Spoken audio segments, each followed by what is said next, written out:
I don't tell this story often, because even in the 2020s, when it's less and less acceptable to victim blame, I don't like having to answer questions like, well, what time was it? Or, what were you wearing? I went to college in a sleepy town near the US-Mexico border. With 100,000 people, it was small enough to know many people around, but big enough that the new faces didn't really stand out much. I like to frequent this walking trail that ran alongside a main road in town. The street was well driven, and the path well used by runners, walkers, bikers, and people out with their strollers, unless you're there near 11 at night, like I was the last time I ever walked it. I was about half a mile away from home. I had my headphones plugged in, and was walking to clear my head of some particularly stubborn anxiety. Ironically, fear that something bad was going to happen to me. A car, I can't tell you what kind it was, slowed down as they saw me. At the time, I could have sworn it was a black Mustang, specifically just like the one a friend of mine drove.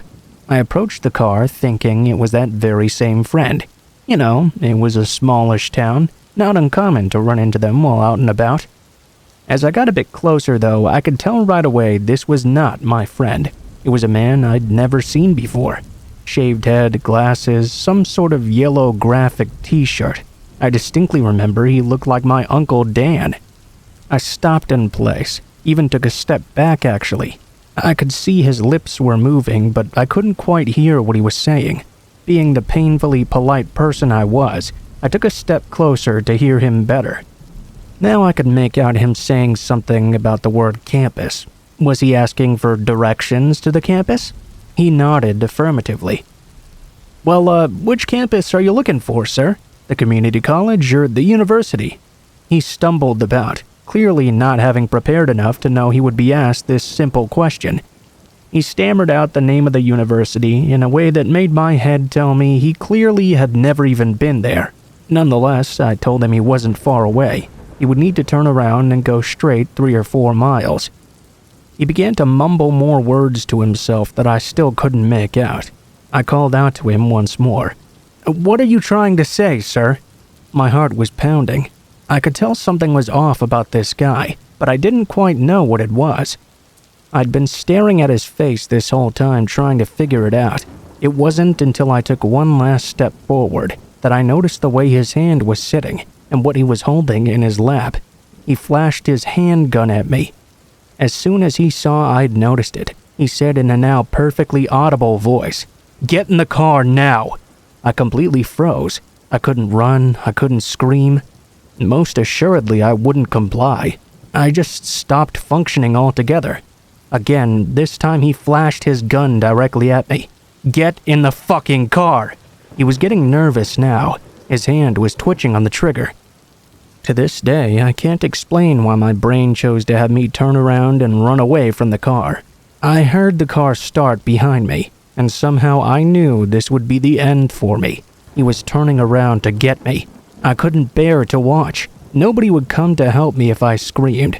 I was all alone now. I stopped running and just walked, resigned. In that moment, I had given up altogether. I can't really tell you why. Instead of turning around, though, he noticed another car coming down the road and slammed down on the gas and fled, leaving me there shaking, a profoundly vulnerable mess. Enough wit returned after a minute or so for me to call 911. Some cop cars showed up shortly thereafter, and they took my statement. I remember thinking the cops didn't believe me. One said I was pretty calm for someone who was almost abducted. I was even feebly making jokes. For months after that, I scoured the internet, looking for news stories about missing women or attempted abductions, hoping I would find a mugshot with his face on it. But I never did find one. That means there's a chance he's still out there, going to college towns he has no business in, asking for directions, looking like people's uncles. As for me, I'd be glad to never have to interact with him again.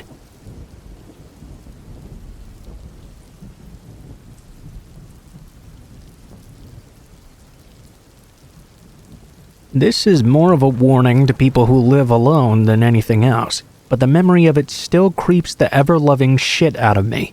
A few years back, I lived in an apartment complex. It was not in a particularly bad part of town either.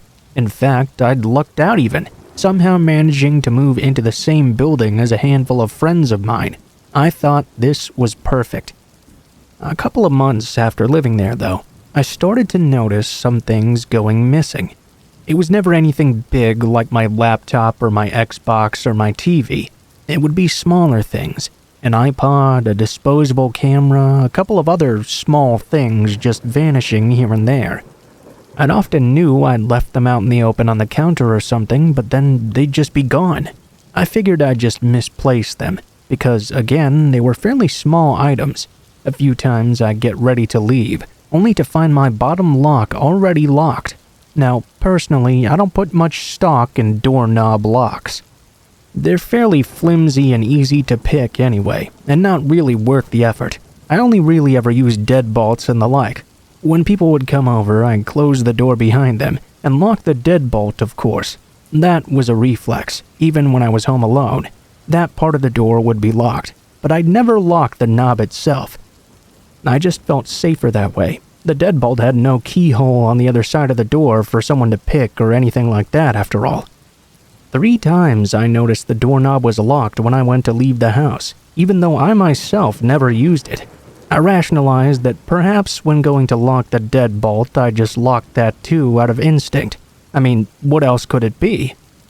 Well, one day, after living there for about 7 months now, I'm just sitting there in my living room when I hear some shuffling by my front door. Since my apartment was a 1-bedroom and fairly small, I could easily hear this through the walls. I got up and moved a bit closer, standing maybe 4 feet away from the door. My heart immediately sank as I watched the doorknob begin to twist ever so slowly. It turned and turned, and then the door pushed in, only to be stopped in place by my deadbolt. At an agonizingly slow pace, the person on the other side of the door pulled it closed. They clicked it softly shut, and I watched and listened as they slid a key into my lock and locked the doorknob themselves. I didn't know what to do. Have you ever seen something that just restarts your brain? It's so unfathomable that you just can't take in any more information in the moment. That's exactly what this was. I wish I could say I snuck up to the door and banged against it, scaring the shit out of whoever was on the other side. But of course, that's not what happened. I didn't do anything, because my brain couldn't actually comprehend that someone with a key was trying to get into my apartment while I was still home. The only thing that had saved me in that moment was my deadbolt. And before anyone suggests it was one of my aforementioned friends or my husband with a spare key or something, no. I had the only 2 copies of my key because my husband was deployed at the time. Not even my family had a spare. Everything sort of snapped into place after that. Someone had been sneaking into my apartment, stealing my shit and doing God knows what while I was gone, then locking the door behind them. They'd attempted to do this while I was there, too, locking my doorknob. How many times had they been in my apartment when I wasn't home? There was no way for me to know, because like I said before, I can't lock the deadbolt from outside. Logically, I knew it had to be someone who worked in the office, a maintenance man most likely, but since I hadn't looked through the peephole in that moment, I couldn't figure out which of the 4 guys who worked there it was. Crazily enough, about 6 months after finally moving out, a friend who still lived there told me that all of the maintenance men had been fired because all of them were reported for creeping around apartments and suspected of stealing as well. While this might not be outright terrifying like some stories, it's still pretty scary. Another reminder to always lock your doors in multiple ways, even when you're already home.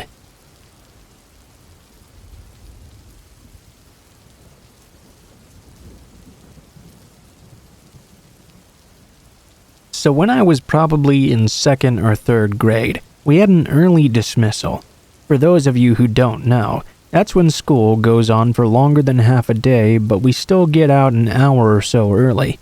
I remember sitting silently in class, working on some math problems, when the phone rang. I joked to my friend next to me that I hoped it was for me. We all watched the teacher answer the phone, because we knew that 90% of the time it meant someone was leaving class. When the teacher's eyes met with mine, suddenly I got pretty worried. I was an anxious kid, so immediately I thought someone must have died. My teacher said something into the phone and then asked me, "When are you getting off the bus today?" I thought this was a pretty weird question. My mom already knew when I would be getting home, because she had to leave work early so she'd be there when I got there. I told my teacher the normal time. My teacher spoke for a few more seconds, then hung up the phone. I asked her what that was all about, and she told me my parent just wanted to double-check what time I got off. I didn't really think too much about it for the rest of the day. Later on, when I got off the bus, I walked home without much incident. When I walked to the front door, my mom asked me about my day and took my coat. I remember the exact look on her face when I asked her, "Why did you call the school to see what time I was getting off the bus?" She looked shocked. She said she hadn't called the school. I told her the whole story, and immediately she started making frantic phone calls. I knew right away something was wrong. I sat down and watched some TV while my mom talked up a storm. About 20 minutes later, my stepdad arrived home early from work. About 10 minutes after that, a state trooper pulled up as well. I was pretty scared at this point. I thought somehow I was going to be in trouble. The trooper asked me a few questions, such as, "Has anyone ever tried to talk to you while you've walked from the bus stop? Have you ever seen anyone park there who didn't have a kid get into their car? Has anyone ever tried to give you a ride?" The answer to all these questions was no. I'd never seen anyone suspicious, as we lived in a pretty nice neighborhood and it was mostly old retired folk who lived around us. My mom asked me to go upstairs and pack a bag, as it was my dad's weekend for visitation.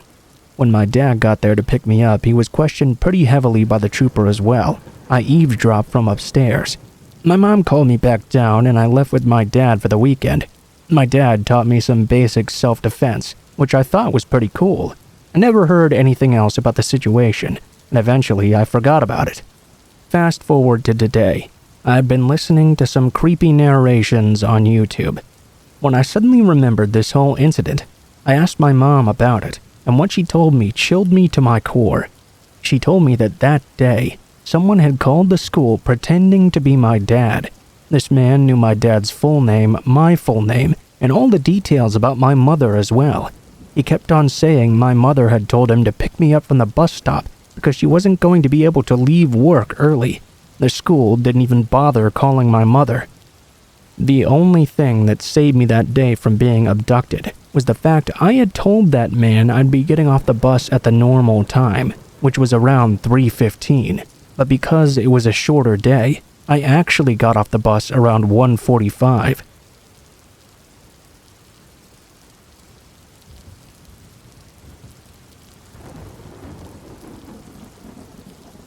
This was about 4 or 5 years ago, but it still gives me nightmares. I was at the time attending a college that was only about a 10-minute walk away from my Nana's apartment. In between classes, I would walk over to visit her because of this. This was in a fairly sketchy part of town, so I would dress fairly frumpy. Sweatpants, an oversized sweatshirt, and always keeping my hood up and covering my face. I figured if I wore nothing attractive or flashy and was as plain as possible, I'd give off the message of "don't bother me." My mistake was thinking that in the middle of the day, no one would try to do anything. I was not calling attention to myself, so I figured I'd be practically invisible. But boy, was that wrong. I was just leaving her house and heading back to campus when I noticed this plain blue van slowly driving right next to me. It was a man who seemed to be asking me directions to a well-known hotel that had giant signs posted all over the side of the road. I didn't answer him because of this, and instead kept my head down, walking a bit quicker away from his car. At that point, I saw him pull into the parking lot near us to turn his car off and hop out. Now he ran up to me, walking next to me. He said I was pretty and started asking me the usual questions. "What's your name? Know any places to party? Why are you being so shy? Don't you need a ride?" I don't know why I decided to do this. I probably thought if I acted like I was real tough, he would just leave me alone. I stopped walking, turned around and looked him in the face, and said, "Take a hint, you bastard. If I'm not answering you, it means leave me alone." The look he gave me in that moment sent chills down my spine. His eyes grew extremely wide, and he looked at me with this expressionless face. In a cold, emotionless tone, he said, "Okay, little girl, we'll see." He walked away, staring at me the whole time. I saw him jump in his car, only to fly out of the parking lot in the opposite direction. I felt a bit relieved, seeing as how I'd seen him drive away, and continued on my route. As I was crossing the road, though, the same van came screeching towards me. He drove up onto the sidewalk right in front of me, nearly running me over and blocking my path. "Get in the van now!" I was frozen in fear. I was terrified and in shock. I stood there, telling myself to run, but my legs felt like lead, and I couldn't move. He got out of the front seat and opened the back doors of the van, then repeated, "Get in the van, or else." Luckily for me, just in that moment, I heard a man's voice yell from the hotel right next to us. "Hey, what the hell are you doing?" The creepy guy told the man to mind his own business. Another guy from across the street started to confront him as well. When he turned around to tell this man to shut up too, I booked it. I ran faster than I'd ever run in my entire life. Somehow I made it back to campus, crying and gasping for air, while people stared at me like I was a lunatic. I told campus security, who took down all the details and told me they would look into it, but I never got another update after. People, please be aware of your surroundings. Don't be like me and believe that just because it's daylight, nothing bad can happen to you.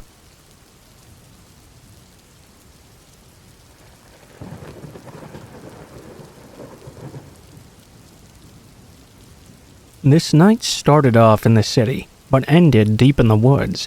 I just wanted to put that out there for some information. I'm going to obscure the locations for personal safety. I'm originally from the Northeast, but I couldn't stand the winters. I went south for college because of this. I was enrolled in my first year of university in the southern part of the US. The university was in a small city town, and going out to drink was the main thing everyone did. I was out with some other guy friends, playing pool at a small dive bar. An older guy walked up to us and started talking, asking if he could get in on a game. I'll refer to him as Brian. I was 22 at the time, and this guy looked quite a bit older, probably in his late 30s or so. We played a few games, and he commented about a bonfire party happening just outside of town. He mentioned there were some girls he worked with hosting it, and asked if we wanted to go with him. My friends declined, but I was single at the time, so I said, sure, why not? As we left the parking lot in his truck, he said we needed to swing by his apartment and grab some liqueur. This is when things got weird. I remember getting in the car, pulling out of the lot, and then pulling up to an apartment complex on the very outskirts of town.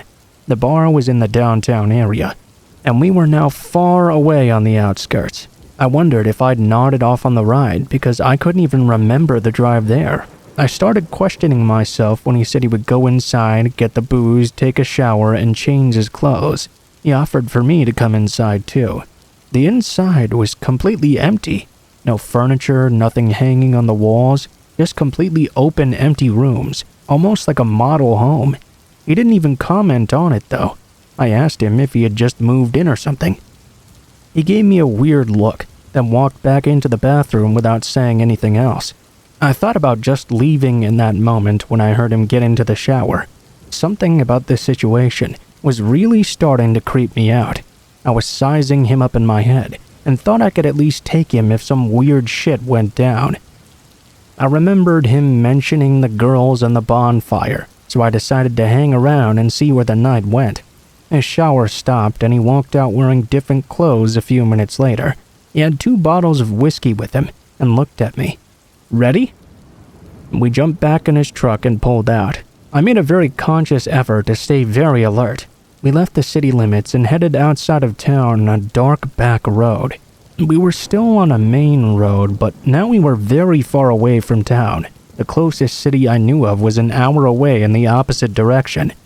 There were fewer and fewer houses as we drove along. The places I did see looked like decrepit old shacks that had been abandoned for years. I had lived here for a few months, but I had never been out this far. We drove for even longer, so far in fact that a few times I had to ask if he knew where he was going. We were in the middle of nowhere now, no houses at all, just thick woods on both sides of the road. I didn't see him reading any directions or maps or anything. I saw a small parking lot with a gas station and a turnoff. A lone streetlight lit that station, only 2 pumps, and they looked ancient. A red neon sign that said 24 hours. We turned off onto this side street and kept on driving. This road was even worse than the main road we'd just been on. No lights at all, very narrow. It twisted and turned, now snaking through the woods. No houses at all, but I would occasionally see a rotting old mailbox every once in a while. We came to the top of a hill where there was a driveway. I again asked if he knew where he was going, and he just chuckled to himself. I was now in the middle of nowhere, surrounded by woods, with a guy I realized I didn't know at all. Fear started to creep in. When we finally arrived at a destination, it was not a house. In fact, it looked like a garage or some sort of industrial building. No lighting inside or around it. No motion lights as we drove up. No cars or other people. "Where is the bonfire?" I made my tone as direct as possible. He indicated just backward through the woods. We drove past this decrepit building, around the back and towards the woods.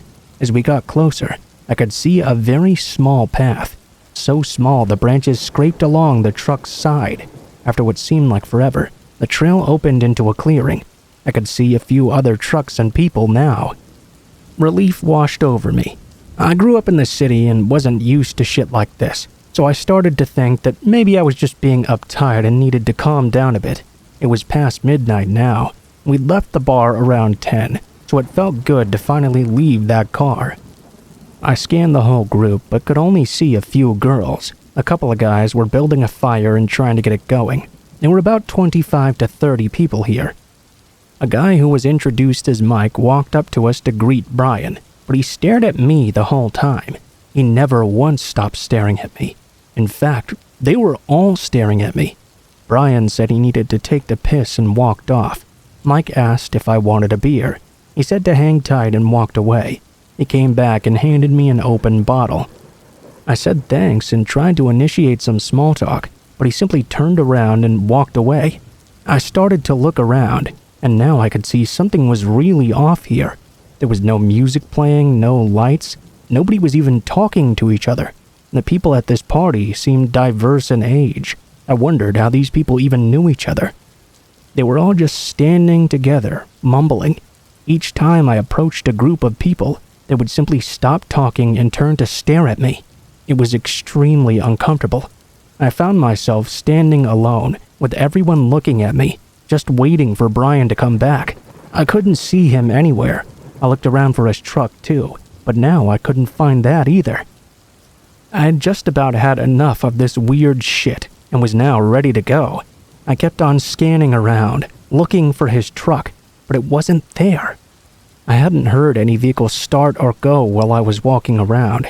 I turned back towards the bonfire, now seeing everyone standing together, looking at me once more. All 30 people were now in one grouping, and they just stood there, completely silent, unmoving. They just stared at me. The bonfire glowed behind the group, making the moment feel surreal.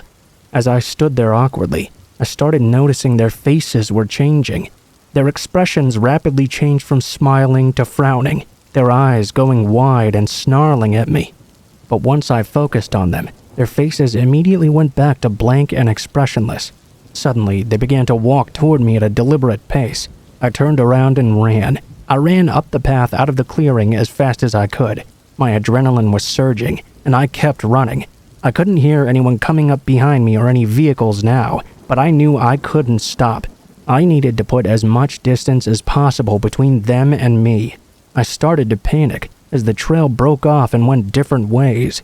I didn't remember that from driving in, but I kept on running all the same. Finally, I saw that industrial building through the trees and felt a bit of relief. I stopped just before the edge of the trail. It was late fall, so it was quite brisk out, but now I was burning up. I was wearing flannel and jeans with boots, not exactly great for running. I was sweating like a pig and really needed to catch my breath. The light from the bonfire was not visible anymore through the thick woods. As I crossed the lot and passed the industrial building toward the paved road, lights came on inside. A second wind of adrenaline took hold, and I ran towards the paved road and kept running. My feet felt like lead, and my legs were burning, but I ran as hard as I could. I finally got too tired and moved into the brush to hide and catch my breath. I couldn't see any headlights, so I went back to the side of the road and began jogging. I was on high alert, glancing all around me. When I finally reached the end of the road, which connected back to the main road and the gas station, I went inside that station. There was an old guy sat at the counter watching a small TV. He noticed I looked quite haggard and asked if I was all right.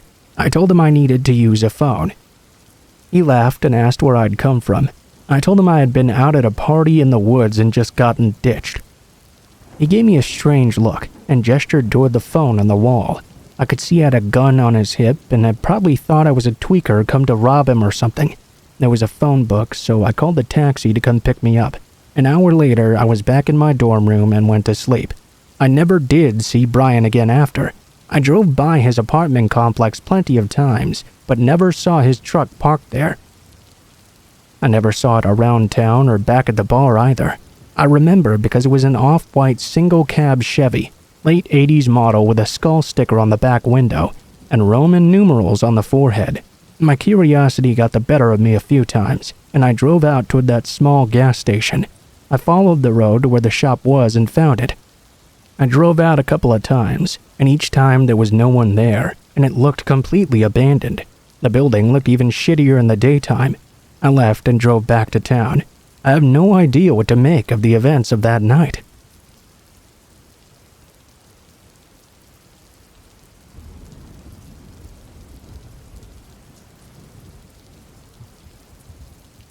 This story is so weird that at some point I nearly pushed it out of my mind altogether. My friend reminded me of it last night though, and now I'm creeped out all over again. I was around 15 or 16 at the time this happened, and I was on vacation at Walt Disney World sometime during the summer.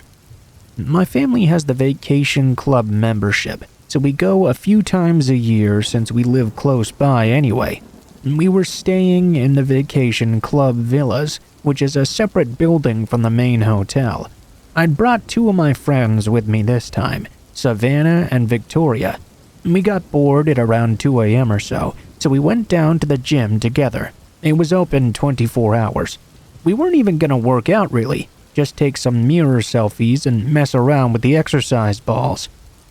There's a desk for the spa portion of the gym, or maybe a sauna, I don't really remember. But since it was so late, there were no employees around. We decided to mess around a bit behind the desk and found this notebook.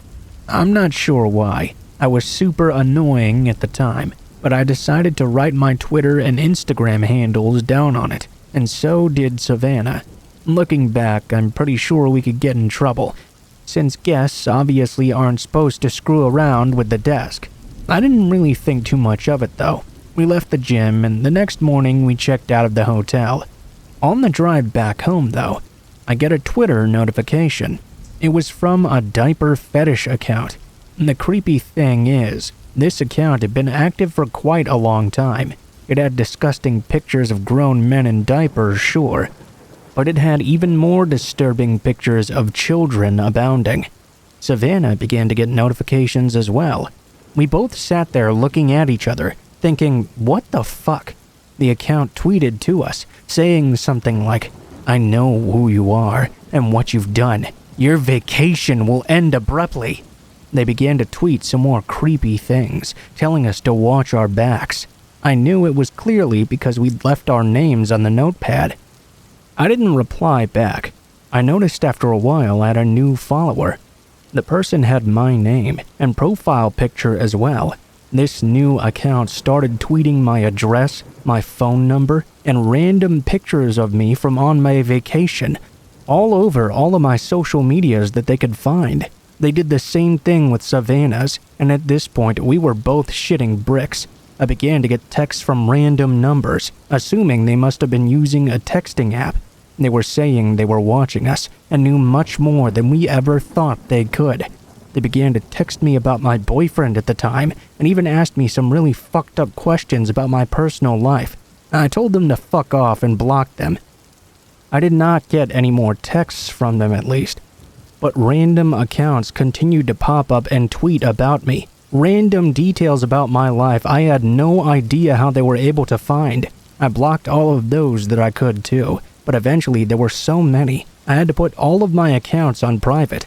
I never got any more direct messages, but those Twitter accounts tweeting about me still seem to be up to this very day.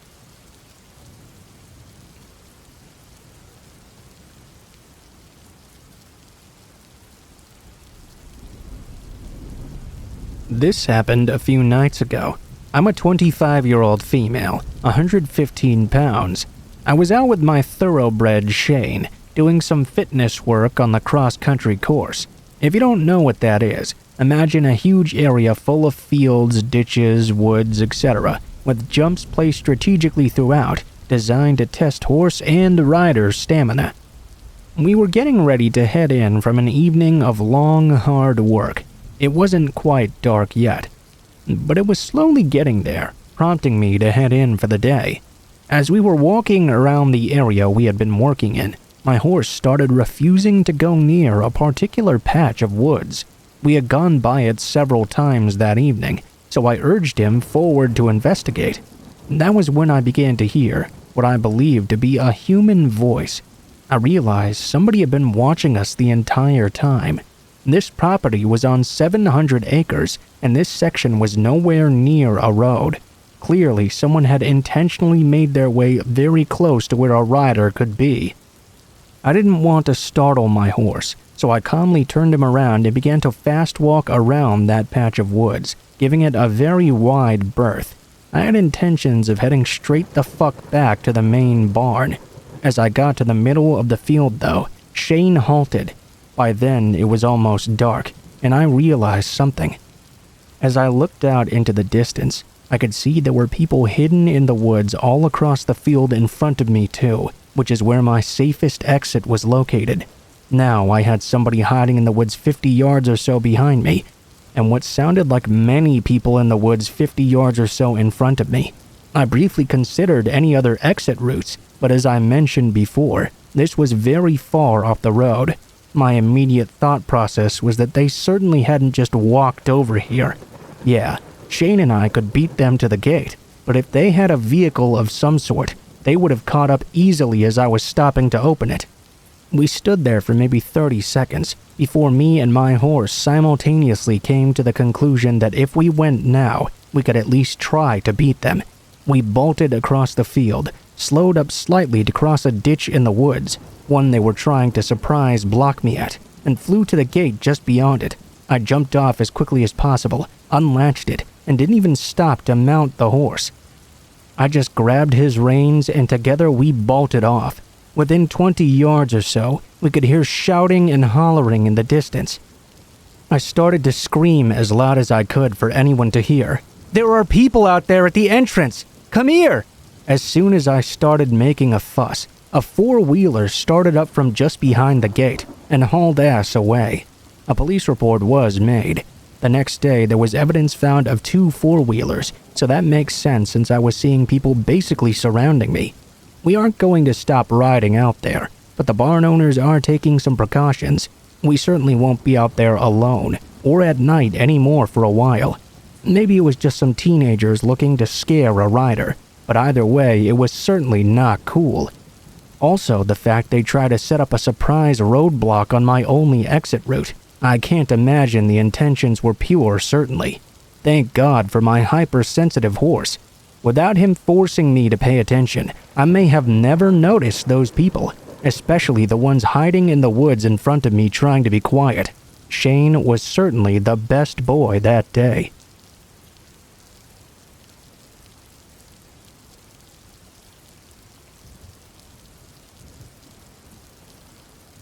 I recently ran into an old coworker from our time we worked at a sandwich shop in the truck stop.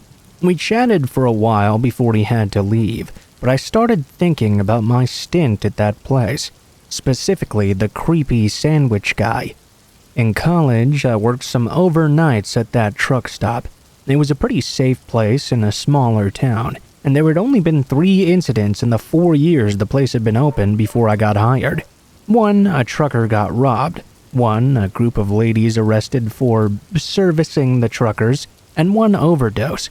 I was never really worried, even though my coworker seemed a little bit concerned that I was a young girl working overnights. Especially at a truck stop in particular, where there was only 1 other employee in the entire place. Usually it was really slow though. Most of the time I'd simply get 3 or 4 truckers coming in within the first hour. A couple of people would come in with the munchies and order 3 dozen cookies at one time, but usually it was around 1 person an hour if that.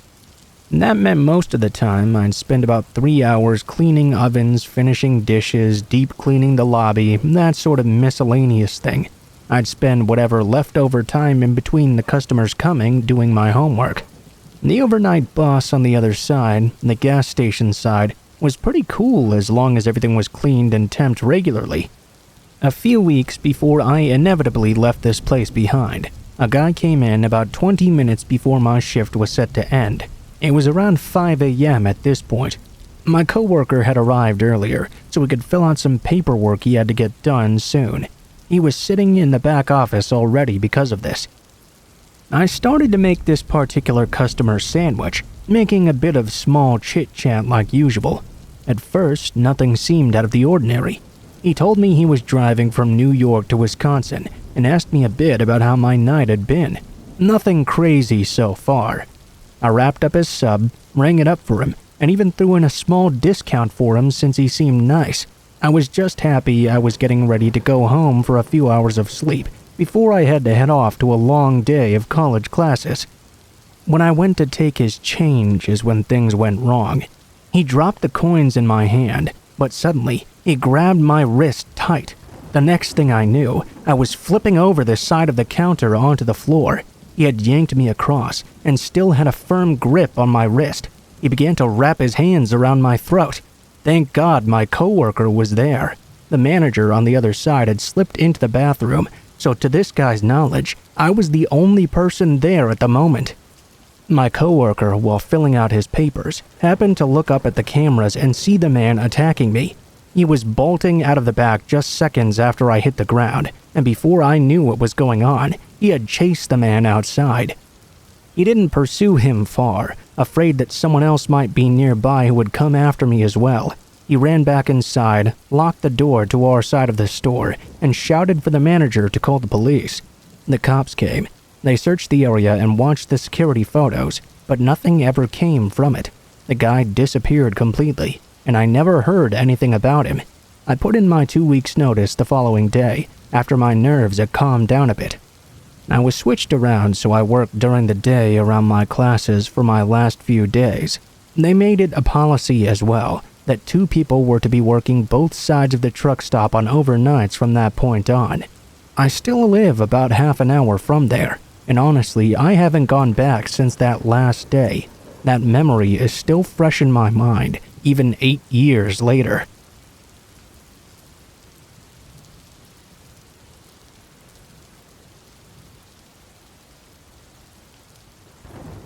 So this happened about a year ago, and it's still pretty freaky. For context, my friend and I are both 22 and female. My friend Anna and I were bored one weekend and decided to go to a popular beach to take some pictures and just mess around together. We took pictures and had a pretty lovely day overall. On the way back though, we were starving, so we decided to stop at a McDonald's in the beach town. This town is really famous and nice. Lots of celebrities live there, and it's quite scenic. There's also a super famous restaurant right off the highway on the beach that's known for rich people going. The McDonald's was directly across the street from that restaurant. Since so many famous people went to this restaurant, and it was on a pretty busy road already, most of them had drivers that took them there, usually in big black Escalades. The drivers would hang out in the parking lot of that McDonald's, while their bosses ate across the street. Anna and I didn't really know this at the time.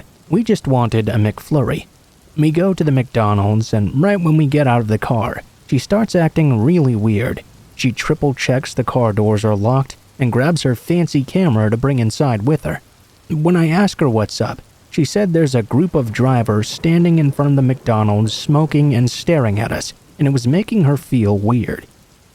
I'm a pretty chill and trusting person, so I didn't really think that much of it. It's a busy place and a super nice town after all. Not particularly worried. We go in, and there are a few other people in there about our age. We grab our food and sit at the table to eat. One of the drivers comes in and sits a few booths down with his back to the wall, right where he can see us. My back was to him, but Anna was getting really creeped out and wanted to leave. He didn't eat or order anything.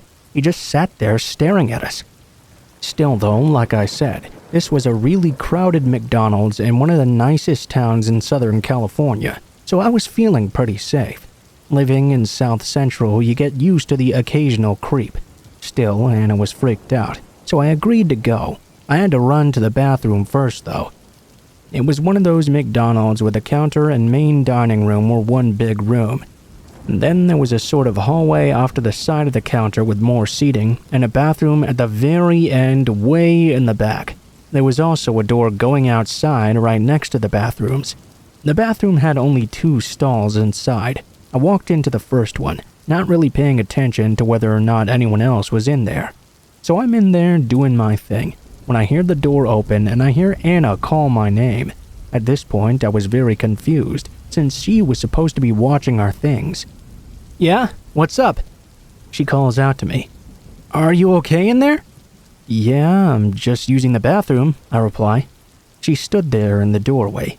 After a second, I heard her leave, and I thought that was very weird. I walk out of the bathroom, only to see her waiting by the door with all of our stuff in her hands. I asked her what was going on and why she'd come into the bathroom. She looked at me extremely panicked and said we needed to leave right now. I was really confused at this point. We rushed out to the car and she started to explain what had happened.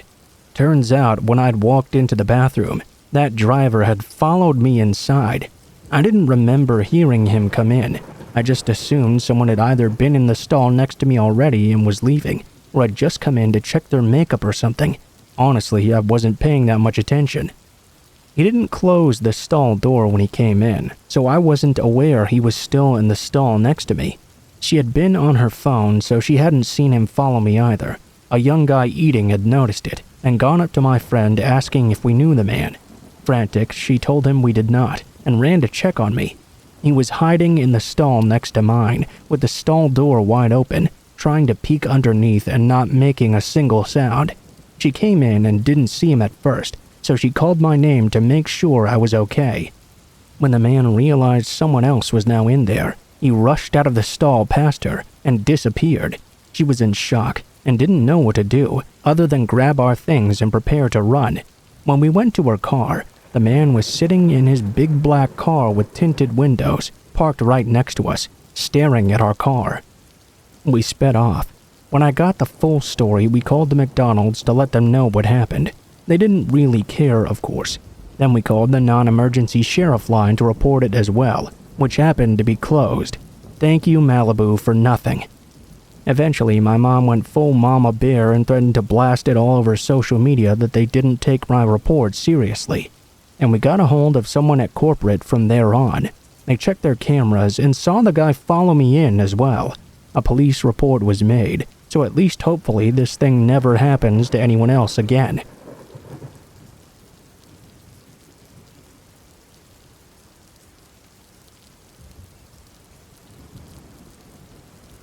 I'm a 21-year-old senior in college, living with 3 other girls in an old one-story house. We're located about a 15-minute walk from the main campus, and the majority of our neighbors are also college students. That being said, this town is notorious for being a little unsavory. Millie is home to one of the first insane asylums built in America. After the majority of it being closed down and abandoned for years, the building was finally shut down about a month ago, and the remaining patients were released. Now, I can't say for sure this is directly correlated with my creepy experience, but I'm not the only one who's had interesting encounters with strangers since this release in this town. 2 nights ago, after getting off work around 11:30, I came home to my roommates getting ready to go for a night out. I realize how stupid now it was, but we often had an open door policy, free for anyone to come over and visit as they pleased. We would lock the door at night, of course, but the one time we forgot really came to bite us, and specifically me, in the ass. Around midnight, I was hopping in the shower as my roommates were heading out the door.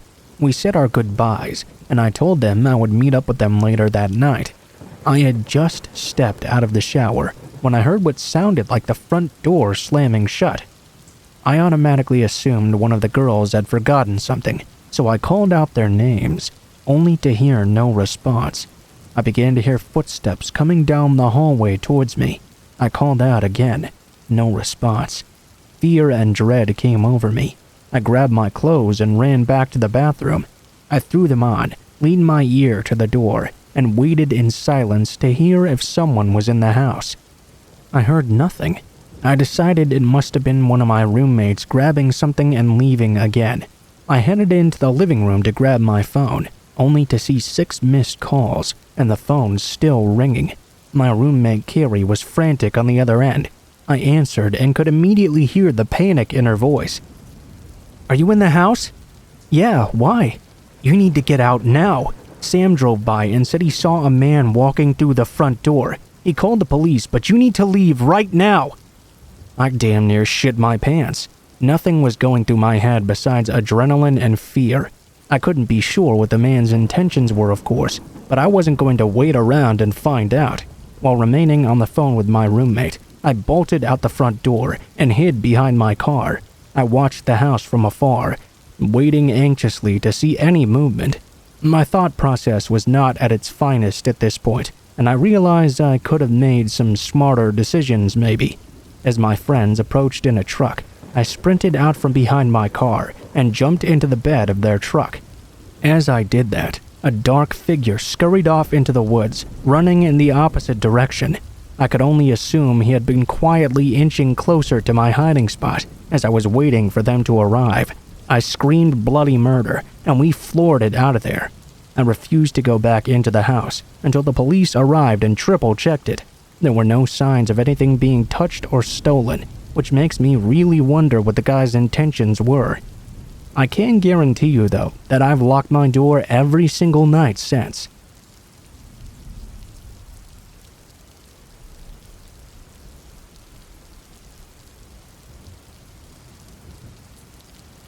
My parents bought our family home in May of 1979 in Calgary, Canada. We moved in right on my 4th birthday. They needed some work done in the yard, so they found a handyman who lived at the end of the block on the other side of the alley. It was pretty much perfect. He helped them do some landscaping and even built a rear fence for our house. He had 3 daughters at the time. The first I met was the middle daughter, who was the same age as I was. Her name was Michelle. We became friends quite quickly. Throughout the summer of 1979, Michelle and I used to ride our bikes around the block together, while our parents, who also became close friends, sat in the yard and shared a few cold ones. At the corner of the block, right across the alley from Michelle's house, was a small store. It had a mailbox out front near the sidewalk. It must have been August or so. Michelle and I were riding our bikes around the block as we always did, when I noticed a man standing in front of the corner store, right beside the mailbox. As we rode by, he would always hold out a package of wine gums candy. Both myself and Michelle had been told by our parents never to take candy from strangers, so I always just kept riding past the guy, Michelle still right behind me. Each and every time we went around that block, the man would still be there, always holding out his gums as we went by. About the 4th time of passing the man, I turned around, only to notice Michelle was no longer riding behind me. I was already halfway around the block, so I figured I would simply complete my lap and see if I could find her. When I got back to the corner store, at the mailbox where the man had been, I found Michelle eating those gums the man had been holding out. The man was now gone. I was extremely angry at Michelle for taking that candy. She knew she was not supposed to do that. She begged me not to tell her dad, for fear she would get in trouble. I really did want to tell my parents about this. It just didn't seem right. Still though, Michelle was one of my best friends, and I didn't want her to get in trouble. I didn't tell anyone, but I made sure to remember that man. He had a mesh net ball cap on and wore amber aviator-style glasses, sandy curly hair poking out from under his hat, and he sported a real cheesy mustache too. I never saw the man after though. Fast forward to the late 1990s.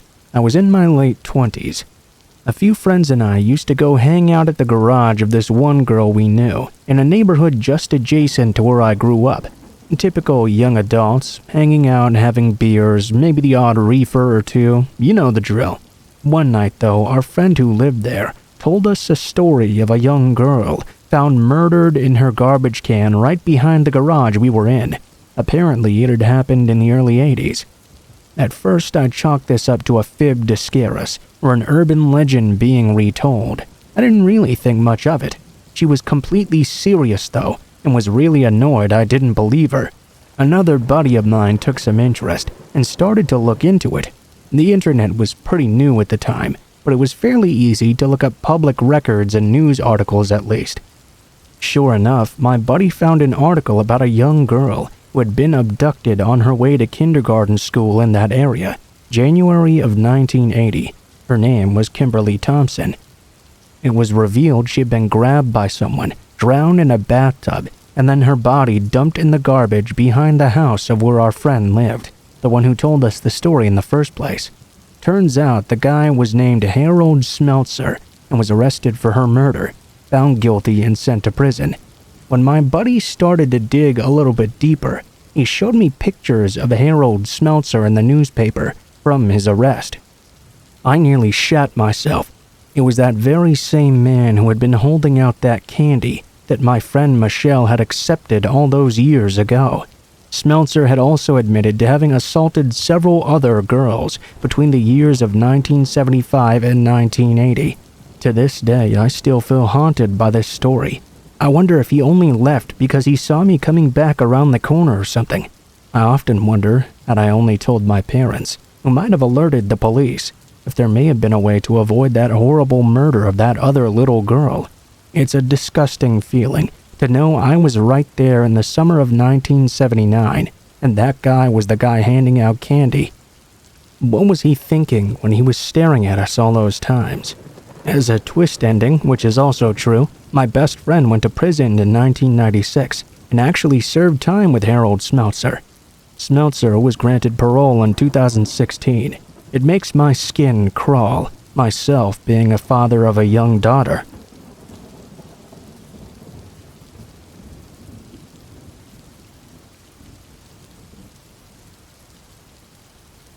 Before this story gets started, I need to give the listeners some backstory. I'm a 19-year-old male, living in a small mountain town with my parents. I'm saving up a bit of money before I move out of state for college next year. I work at a resort whose main clientele is rich trust fund kids who want to escape to the mountains. It's a pretty decent paycheck, and I like the people I work with. The shifts are usually pretty long, so I'll be on my feet for at least 8 hours straight, around 2 p.m. to 10 p.m. Last week, we got our first real snowfall, a couple of inches. Nothing compared to the foot of snow we typically get farther up in the mountains. A couple of inches, though, is enough to make a bit of a barrier between the ground and the fresh snowfall. It was a cold day when I had shown up to work, and the weather forecast said it would be snowing for my entire shift. I help manage activities, so I figured I'd make the most of it and take my clients outside to build snowmen, have snowball fights, and do other sorts of fun things like that. By the end of the night, we had gotten maybe 2 more inches of snow. Walking back to my car was a nightmare. We can't park anywhere where customers valet their cars, so we have to hike up and over this hill on the property to get to our parking space.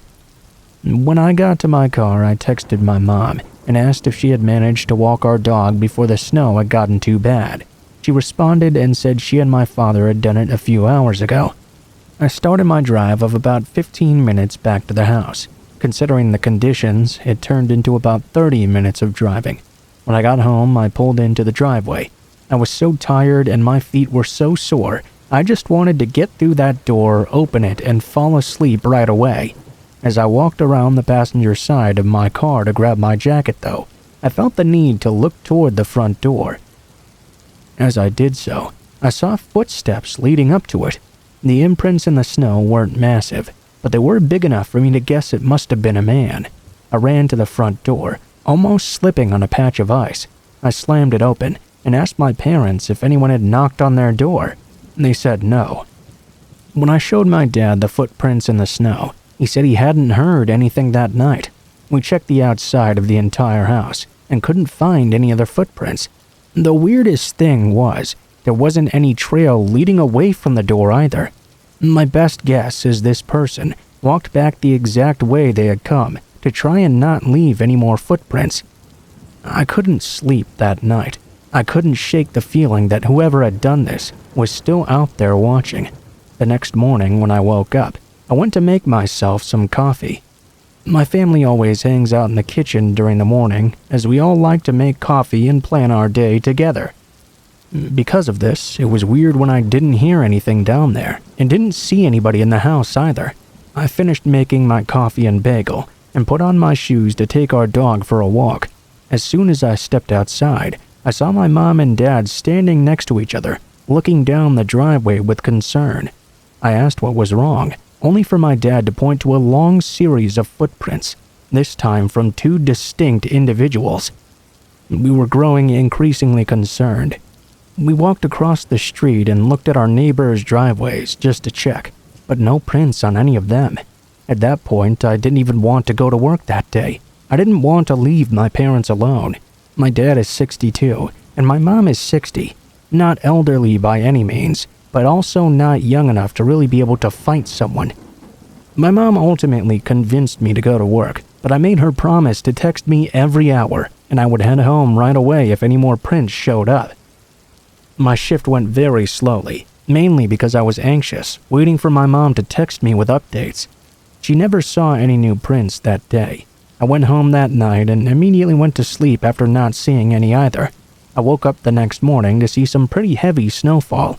I checked my phone. My manager texted me and said I wouldn't have to come in that day because I wouldn't be needed for activities due to the conditions outside being near blizzard-like. I was the first one awake, so I decided to take our dog out before making coffee. That way, when I got back, I could tell my parents the good news about work. As soon as I stepped outside, though, my heart sank. Shoe prints. This time, much more. Ones that went all over the driveway, all over the front of the yard. Multiple different sets everywhere. I followed the prints out of the driveway and out onto the street, but eventually lost them at an intersection. That was last week, and since then, we haven't seen any more shoe prints around our house. We have absolutely no idea who could be doing this. We asked one of our neighbors, who's a retired police officer, if this was something that warranted filing a report over.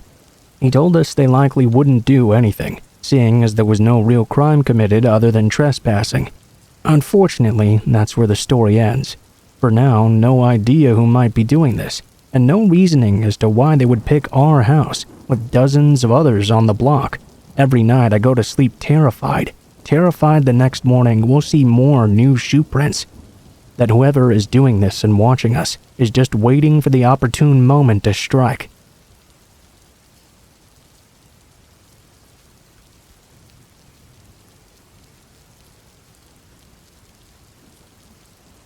This happened a long time ago, but it still haunts me. When I was a young woman, I used to live in a beautiful old apartment with big rooms, hardwood floors, and lots of light. I didn't own much, but but I was really comfortable there, even though it didn't have any air conditioning and I couldn't afford to buy a room air conditioner either. The rent was fairly low and the neighborhood was quiet. There was only one neighbor in my hallway, who I never saw because I worked days. She was a midwife and was never home at night. The only other door in this hallway was a small business that was only open 9 to 5. I did have a roommate, and we both had our own bedrooms. It was a fairly nice neighborhood, but it was right on the train line from the city. We were all careful to keep the front door double and triple locked. The apartment was in this big old brick multi-story building from the 1930s, about 50 units, I believe. The building was set into a hill, and our apartment was on the first floor. My bedroom was in the very corner, so it had 2 big windows. One was right around ground level. I kept that one closed, locked, and curtained at all times. The other window was 2 stories over a tiny rear parking lot. Underneath it was a below-ground entrance to the basement, surrounded by railings.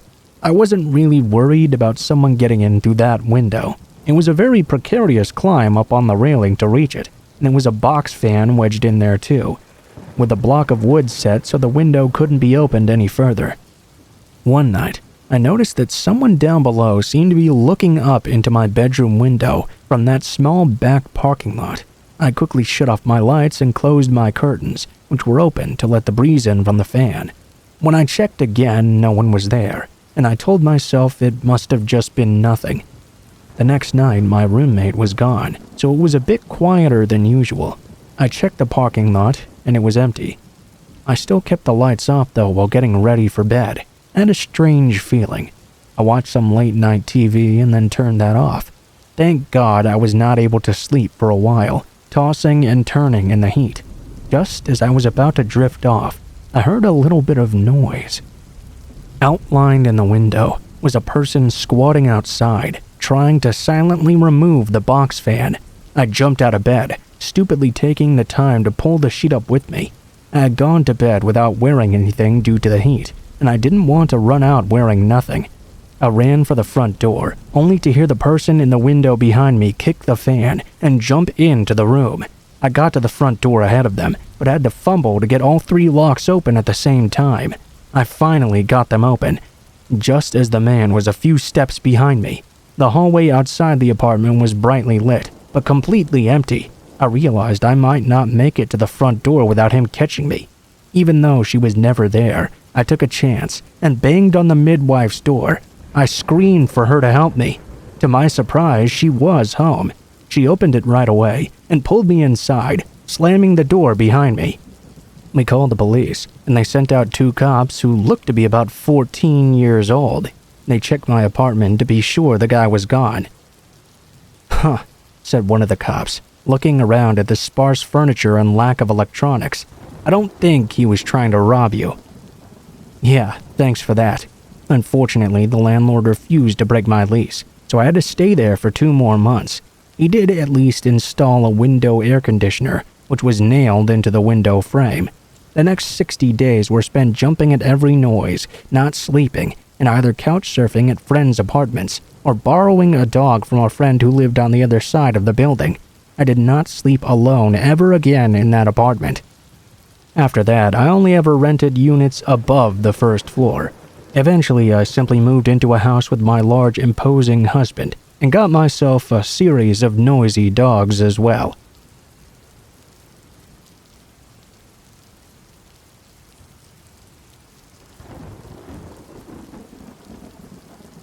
This just happened today. To preface this, I'm a 19-year-old female and currently a college student.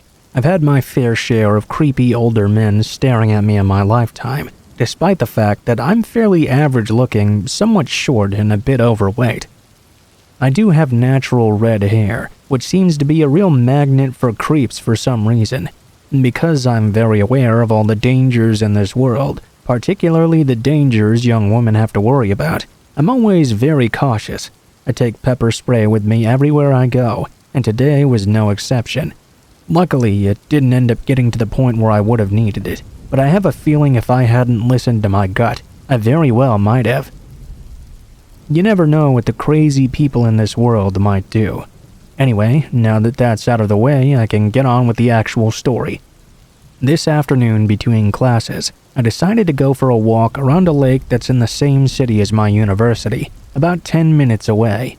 I intended to sit at a picnic table with my journal and write while I was overlooking the beautiful lakeside scenery. I like to write while enjoying nature. I find it very calming and inspiring.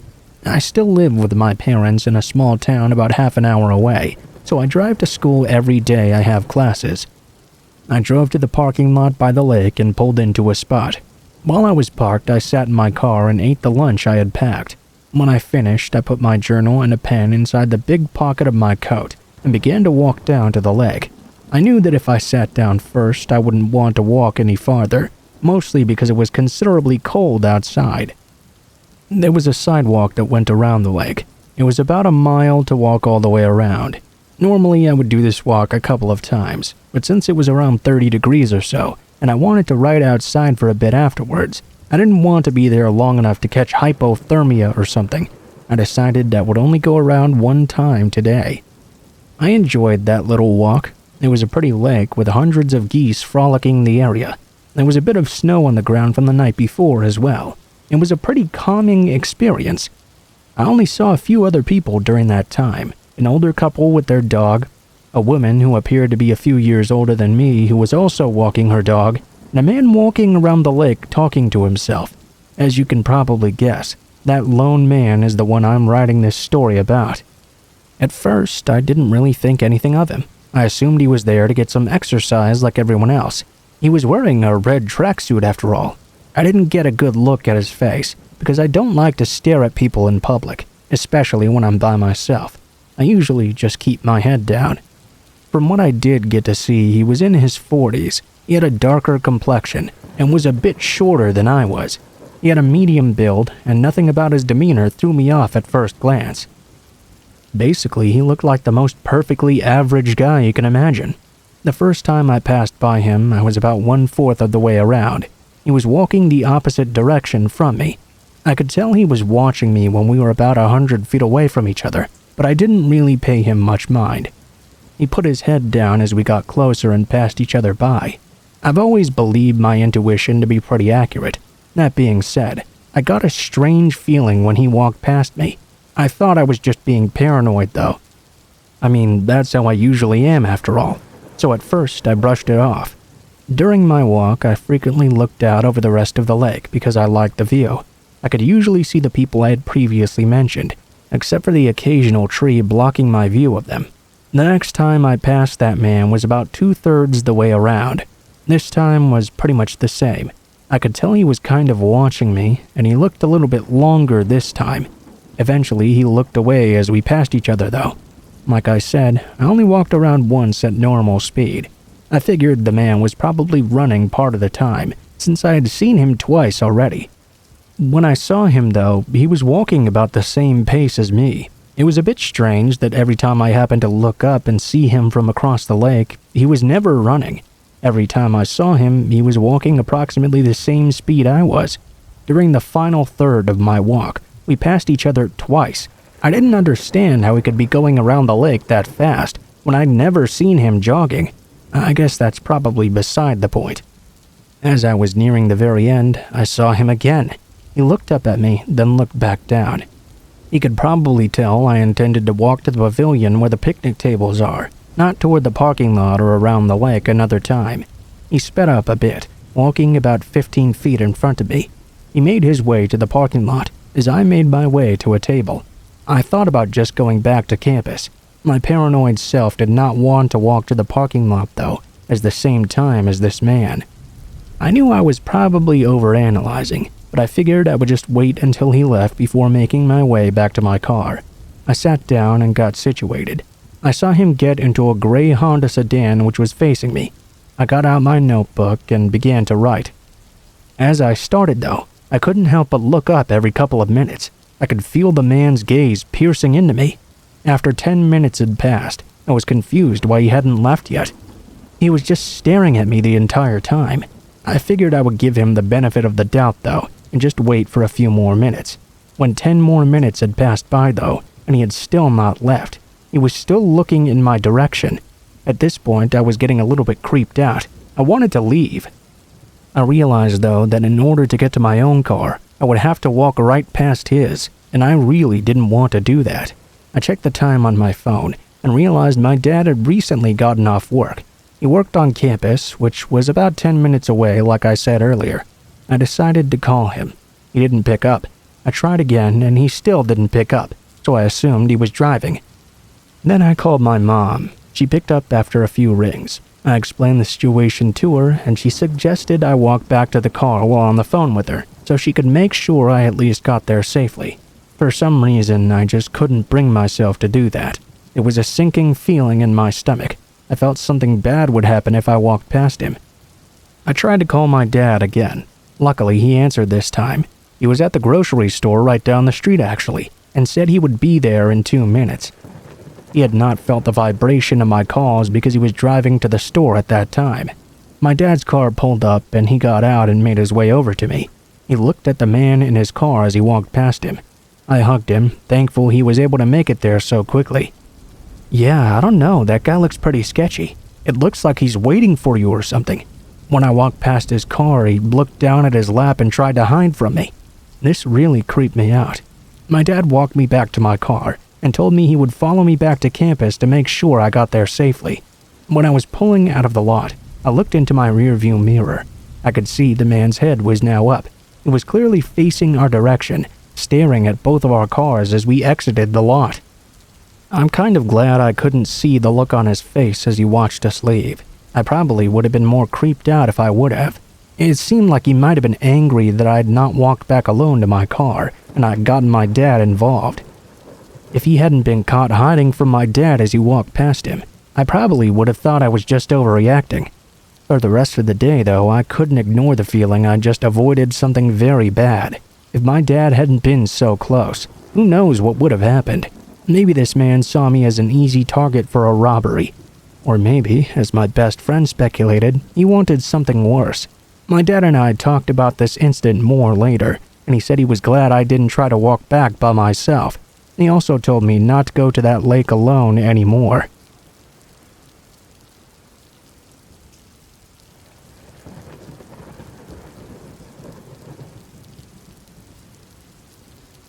This story happened back in the 90s to my parents during their senior year of high school. Since their group of friends already had cars, the favorite thing they loved to do was night hiking around the state's local mental hospital, mainly its old dairy farm. This was located right on the side of a mountain, surrounded by agricultural fields and an open grassland. Since the dairy farm was not that close to the mental hospital, and the nearest city life was located about 5 miles away, that area at night was extra dark and quiet. Before the farm was closed down, the patients from the mental hospital would often go there for work. During this time, some of the patients lost their lives in this location due to accidents. By the 90s, it was completely abandoned, left there like a ghost town, especially due to the rumors of it being haunted. It made the perfect place for a fearful experience. This particular night around 2 in the morning, my dad, my mom, 4 of their female friends, and 1 of their male friends planned to go down to the old farm. They took 2 cars, and when they got to the usual parking spot on the side of the mountain, they saw there was already a group of 20 or so people standing there. When my parents and their friends got out of their cars, they noticed that this group of men all had shaved heads, were Caucasian, and in their mid-20s. As my parents walked past them, both groups did their best to ignore each other and avoided making eye contact. My mom, however, turned her head to see one of the men. As she did this, the man pulled back his jacket and showed off a pistol tucked in his pants. Then he pulled back his lower lips, which revealed he had a KKK tattooed on his bottom lip. When they were out of hearing range, my mom whispered to my dad, "That guy had a gun, and he has KKK tattooed on him." My dad brushed it off, thinking my mom was over-exaggerating. He said it was too dark to even notice such things. With that, my parents and their friends walked through the grassland to get to the farm. The hike to get there was about a half a mile from where they'd parked. However, as soon as they got to the farm, they heard gunshots ringing out from the direction of the cars. Fearing that something had happened, they booked it back to the parking lot. When they got back, the group of men were already gone. As they inspected their cars, though, they saw all of their tires had been slashed, and their windows had been broken and smashed in, too. My dad had his stereo stolen, as well as a particular colored blanket he used as a seat cover. Now they just stood there by their cars, wondering what to do next. It's not like they could just call somebody for help. No one had a cell phone at that time. Since they were so deep in a secluded area, too, it's not like they could flag someone down for a quick pickup. The nearest gas station with a payphone was 5 miles away. Both my dad and his male friend didn't want to leave the cars alone. They feared the men would come back. Eventually, it was decided amongst everyone that sending both the men to run to the payphone was the best option, leaving the women by themselves with the cars. This was because they feared the shaved men might be waiting down the road, expecting them to walk to the payphone. My dad and his friend did their best to run to the gas station.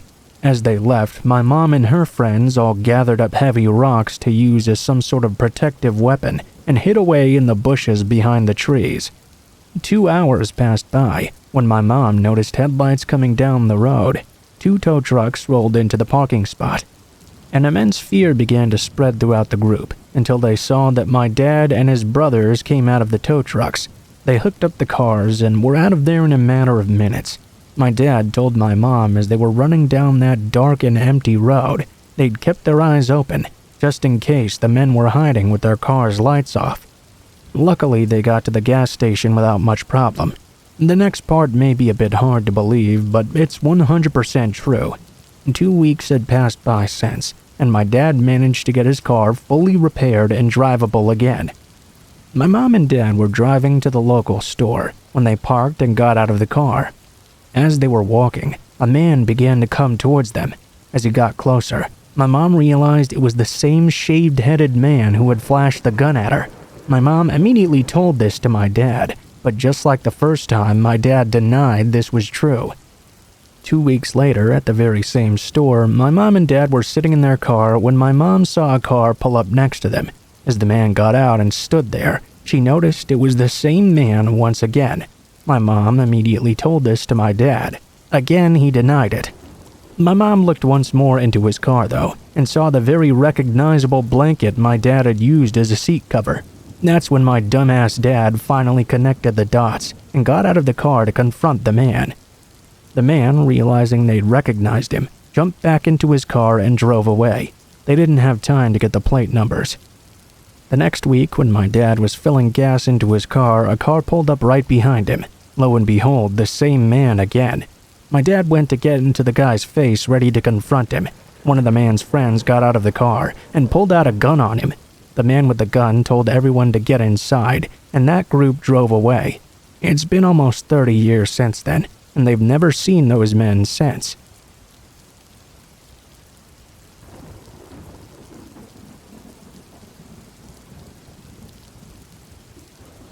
My family and I went on a trip to the Hocking Hills area of southern Ohio just a few weeks ago. There was a place I always wanted to visit, the abandoned ghost town Moonville Rail Tunnel.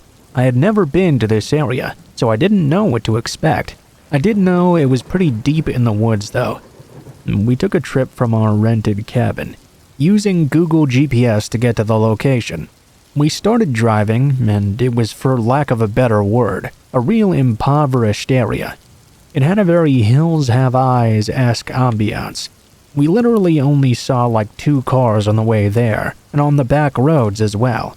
We got to a point where we needed to enter the forest, and were close by to the tunnel. There was a sign that said we were entering Bubblewood. For a little more additional information, I drive a Mercedes that I'm lucky to have, and my husband was in the car. He's a black man with dreadlocks, and I had my 10-year-old nonverbal autistic son with me as well, and my 6-year-old daughter too. We drove down this real creepy stone road into the forest. There was nothing back there. No cars, no houses, not a single person. We did see signs we were close though, and pulled into the parking lot. There was a footbridge that people had built there. We walked over the footbridge and made our way toward the tunnel, which was a lot larger than I'd expected. All of a sudden, we heard this sound coming from the other side of the tunnel, into the woods, away from the parking lot. A truck came driving towards us while we were on foot. The truck stopped in the middle of the tunnel. The person got out of their truck with a chainsaw. I could see it was a white guy in his 60s. He started to walk after my family, following us everywhere we went through the tunnel. I tried to call out to him and pull some info about if he worked for the Department of Natural Resources or something, but he wouldn't say a single word. As we turned around to leave, he started to rev up his chainsaw behind us. The sound echoed throughout the tunnel. At this point, we had no cell phone service, and literally no one knew my family was out there except for us.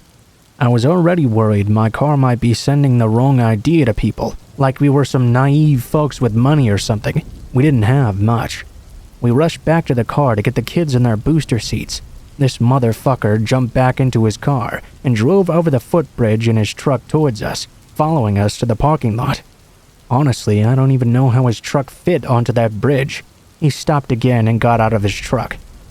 About this point, I noticed there were some dusty handprints on my car. I asked my husband if they were his. We compared his hand and my son's, and they were not a match. I don't know who would have been touching the car, because we were watching the chainsaw man the entire time we were there. Needless to say, we got out of there as fast as possible. Just a few minutes later, though, I looked back into my rear view mirror, only to see a bunch of dust kicking up behind us. There he is. He had driven pretty fast on the stone road to catch up to us.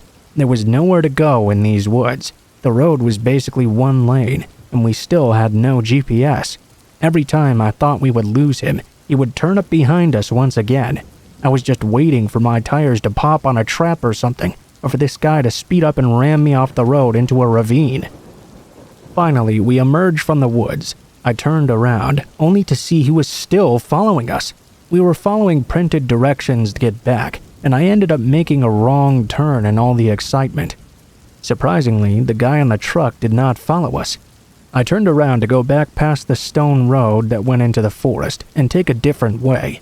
There was one lone house near this road, and to my surprise, I saw his truck parked right there. He had to have seen us drive into the road in the woods and taken some way back to the tunnel. I don't know if he was trying to protect the site from some graffiti or what, but that was really scary. It was like every scary movie trope rolled into one single event.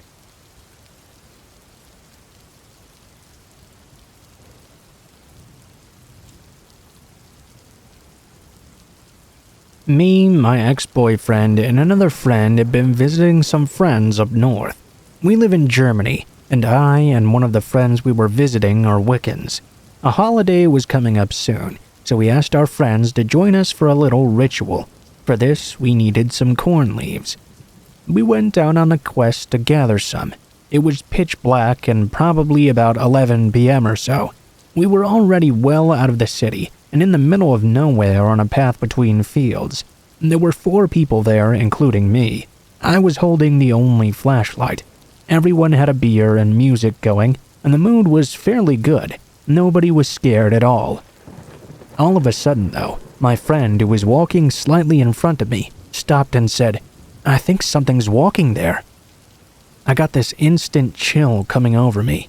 As we all stopped, I began to hear something rustling in the high grass besides the path. A scream rang out in the night, the kind of scream you'd make while being stabbed to death.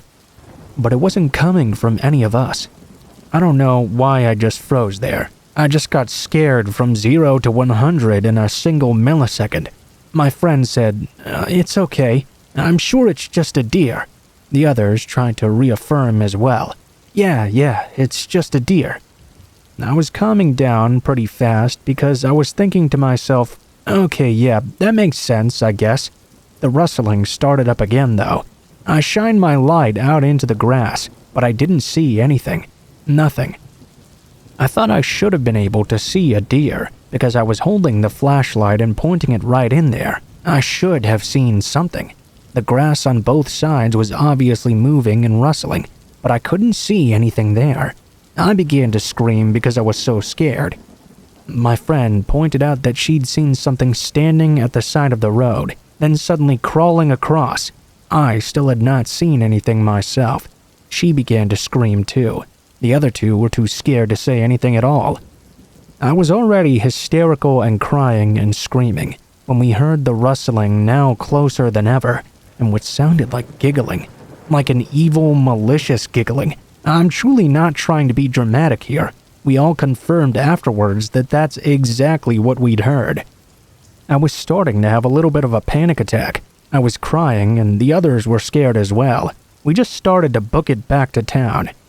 I swear, in the single moment I looked behind me, it looked like there was someone crouching in the grass smiling. I'd never run that fast in my entire life. It certainly wasn't a deer, I'll tell you that. Why they'd giggled like that and stalked us in the grass, I have no idea. My friend and I both just don't know what we should think about this event. I would say it was pretty damn spooky though.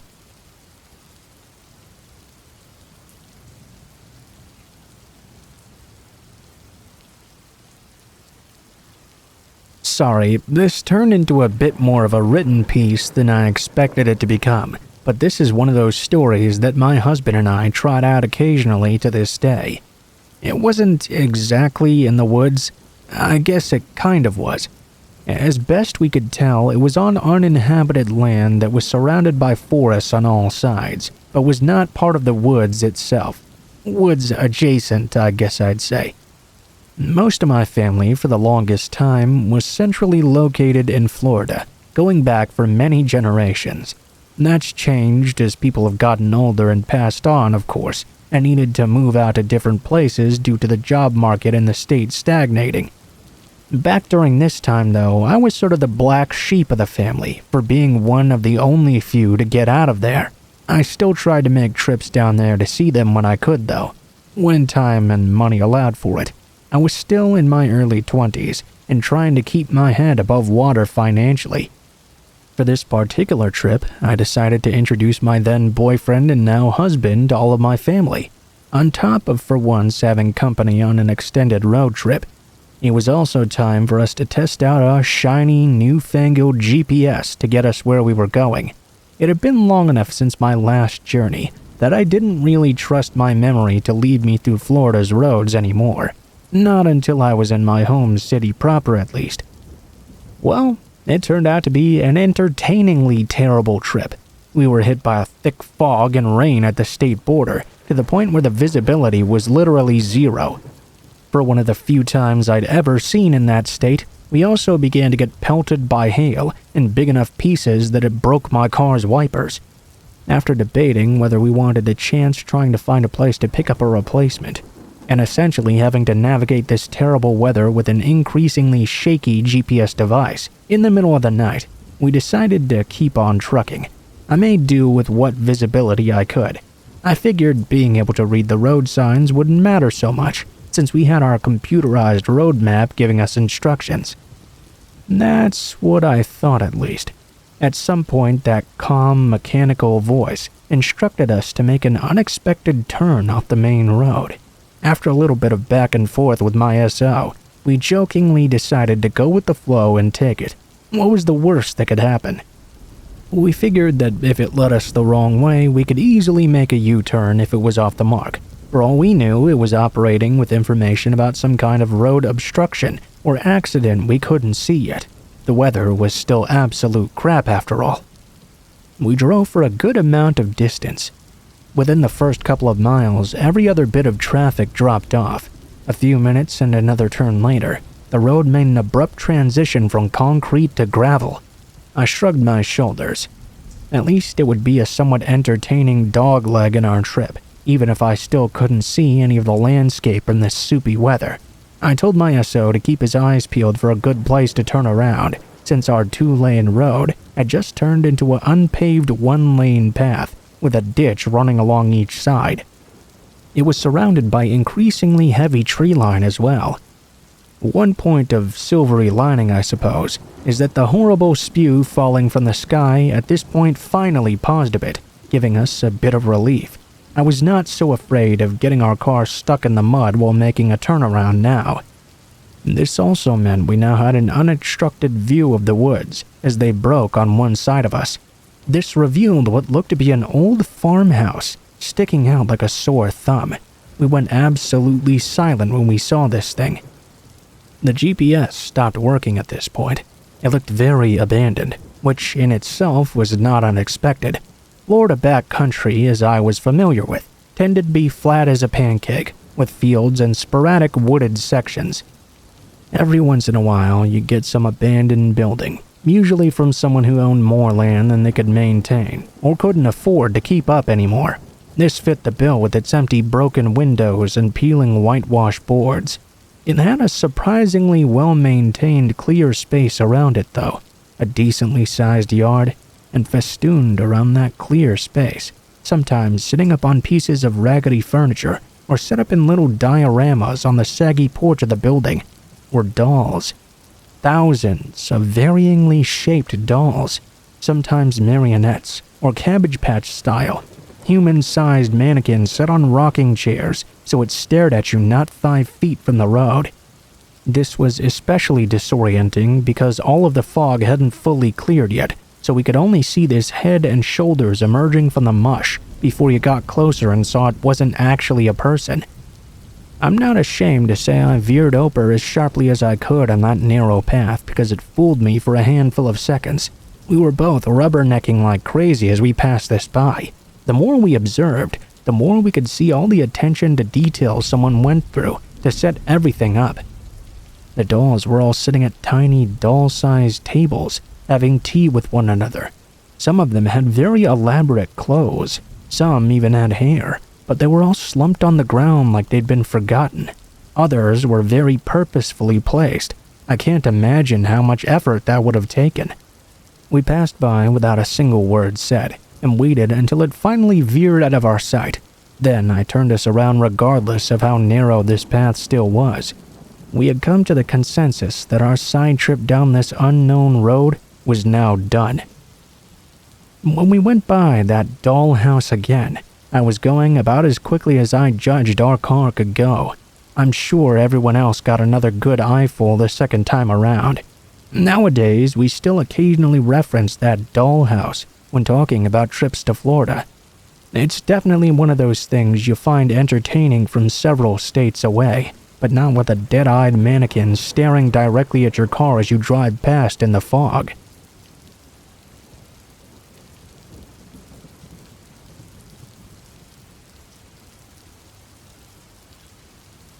This happened to me a few years ago. I worked second shift at the time, getting off at midnight. I would sometimes hit up Denny's after work for a late-night dinner. One night, I'm sitting there in a booth, just reading my book and eating my dinner, when I look up and notice a guy at another table, sitting all by himself in the corner, just staring at me. I didn't really think too much of it at first. Maybe he just liked late-night people watching or something. We made eye contact for a moment, and he immediately looked away. A while later, I sensed something and look up, only to see that same guy staring at me again. Exact same thing happened too. Eye contact, then he looked away. At this point, my instincts started to twinge a bit. He hadn't come over to me or anything though, so I let it go. I just tried to finish up my eating as quickly as possible and pay at the register. The man immediately got up to pay right behind me. Now I was starting to get a little creeped out. After I paid, I moved over to the side, pretending to be searching for something in my purse. He lingered around for a moment, waiting to see if I'd stay there longer, then left the building. I waited 10 minutes to leave, cursing at myself that I'd parked over at the side of the building instead of the windowed front. If this happened today, I'd probably simply ask an employee to walk me out, but I was young and didn't want to inconvenience anyone. I walked out to my car on high alert and got in. All of a sudden, out of nowhere, his car pulled in right next to mine, and he started to get out. I was really freaked out at this point. I hit my door locks and backed out of my parking space. There were 2 ways to exit the lot. A driveway a few feet away, going directly onto the service road, which would take me right past his car, Or I could go around the building and cross over into the next door Waffle House's parking lot and exit their driveway. I chose to go around the building. When it was clear I was going to leave quickly, the man jumped back into his car and began to follow me. I was panicking now. I didn't know what to do. I didn't want to go home, as I didn't want this guy to know where I lived.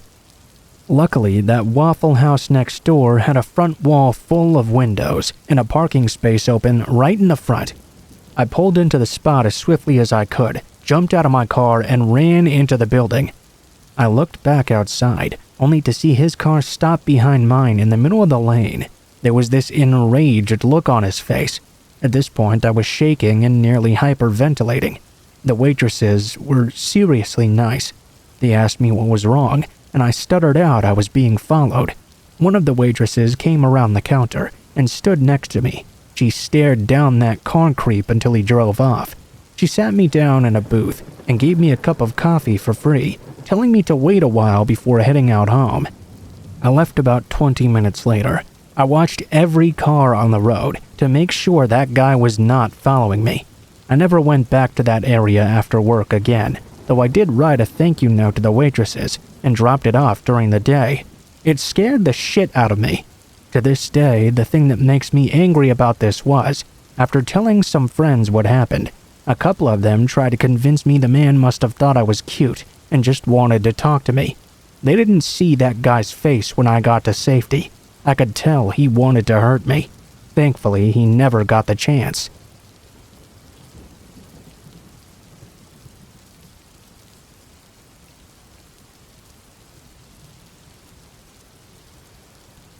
I was around 16 years old when this happened to me. It was just me and my dad at our house, and since he was a businessman that traveled quite frequently, I was left home alone quite often. First of all, I'll do my best to describe to you the layout of my house so you can better understand the situation. It's a fairly small place, since it was just my father, my dog, and I living in there.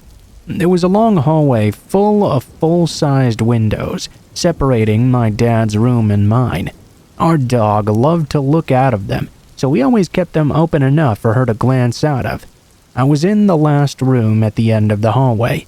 In between the two rooms was my bathroom and a spare room. Let's get right into it then. It was around 11 p.m. or so when the worst night of my life began. My dad was passed out in bed after a really long day of work, and I was mindlessly dancing around my house getting ready for bed. I hopped into the shower, not knowing what was coming ahead. Of course, like a cringe-worthy horror movie, my dog suddenly started aggressively barking up a storm. I decided, of course, to go out and explore by myself. I headed to my room to throw some clothes on first, though, while my dog was still shitting bricks. Months before, I'm not exactly sure how, I'd somehow managed to break my door handle. You didn't have to twist the knob to open it anymore. All it needed was a gentle push. I was scared shitless when, after just having managed to put a shirt on, my dog opened the door herself. I looked to see her in my room, while in the midst of barking. That's when I looked out and saw it. There was only one window that had vision to the opening of my room. Just in the corner, I could see a person's face peeking in. Their face was so sinister, I can still see it in my mind years later. It was dark, so it took me a second to comprehend what I was seeing. When I finally realized, I screamed. My dad owned some guns, so when he heard me screaming, he ran out with his pistol loaded. He asked me what had happened, and I could barely mutter what I'd just seen. He ran outside to see if the man was still waiting around. We stood out there for a minute, scanning the area. All of a sudden, a man was casually strolling towards us from the opposite direction, about 100 yards away. I knew it was that very same man. I got that feeling in my stomach that you can never mistake. It was like he was trying to be so casual to cover up he had been there by coming from a different direction. They couldn't fool us, though. "You better stay the fuck away from my daughter. You see what I have here? You know what this does?" He held up his gun. I could have sworn my dad was just going to shoot the man. The strange man brushed off these threats quite easily, though, and didn't seem very bothered. "Fuck off, old man," he said, placing his hand in his pocket. My dad and I rushed back inside. The guy eventually went away, and it was almost like nothing had ever happened, but I still couldn't sleep a wink. I kept on thinking he was going to come back and hurt me because of those threats we'd made. We called the cops the next morning. They came and scoped out our house. The officer looked around trying to calm me down, but I was still pretty shaken up. He went out to the front yard, and that's when he noticed. In front of the windows in the long hallway, there were some small bushes, nothing much really. The cop from outside went to the window that had a view of where my room was. He tried to tell me the news without making me more upset, but he failed. There were indents in the dirt right in front of the window. That meant the guy knew exactly where he needed to look to see me. It seemed he had been there more than once as well, because there were various broken pieces of bush and divots in the ground. It turns out the guy was the nephew of my old neighbor. He had been staying there for months. Never arrested, never got in any trouble, barely got a slap on the wrist in the end. But at least he never bothered me after. How long had he been watching me exactly? I'll never know, really. All I do know is I keep my door shut, and I never keep the blinds open now.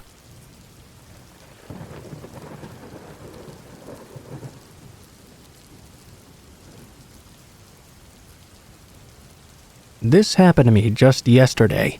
I was driving to my boyfriend Eric's house, which was about a 15-minute drive or so. As I was plodding along, I noticed that there seemed to be a car tailgating me. There was a Hispanic man driving a 90s sedan. As I reached Eric's street, the guy was still following me closely behind. I was not completely alarmed yet, but I was paranoid enough to not stop directly at Eric's house. Instead, I continued down to the end of the street. As I went to loop back around, I noticed that now the car was gone. Feeling a bit better, I pulled into the driveway and stepped out. As I was doing this, though, the same car came out of a corner and drove by. He did not slow down or look at me or acknowledge me in any way, though. Shrugging it off as just a coincidence, I went inside. A few hours later, Eric was in bed. I was watching TV. There's a large bay window opposite the couch, and you could see through a part in the blinds. Out of nowhere, I saw a movement out of the corner of my eye. The floodlight shined on, and the dog started to go insane. Eric did go to check, but he didn't find anything. We figured it was just a deer, and went to head to bed together. About 2 hours later, around 2 a.m., the dog starts to go ballistic again. I had never heard her go off like this, ever. Eric took a bat and the dog and went out the side door. It was level with the ground and opened directly into the kitchen. He searched around for a bit, then popped his head back in to tell me the backyard was clear. He was going to go check the front and made me lock the screen door, even though I was keeping the inside door open. I was standing with my head in the fridge, back to the door, when I heard what sounded like him trying to get in. I turned around laughing because he just told me to lock it, only to see it was not Eric. It was the guy who had been following me earlier. He didn't say anything. He just stared at me for a moment before trying to force his way in again. I screamed bloody murder. Eric and my dog came running around the side of the house. The man took off. We called the police, but they couldn't find him. They filed the report, but they said there was really nothing they could do unless we saw him again. I don't even want to think about what would have happened if that screen door hadn't been locked. We're staying at my house for the foreseeable future.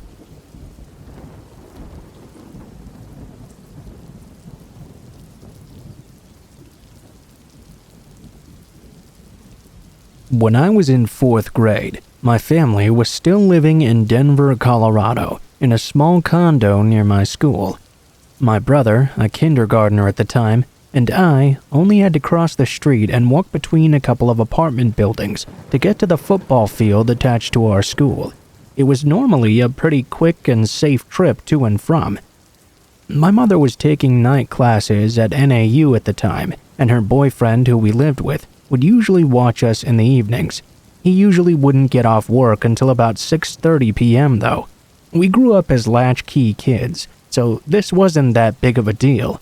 One day, my brother and I were walking home together after school, like we'd usually do.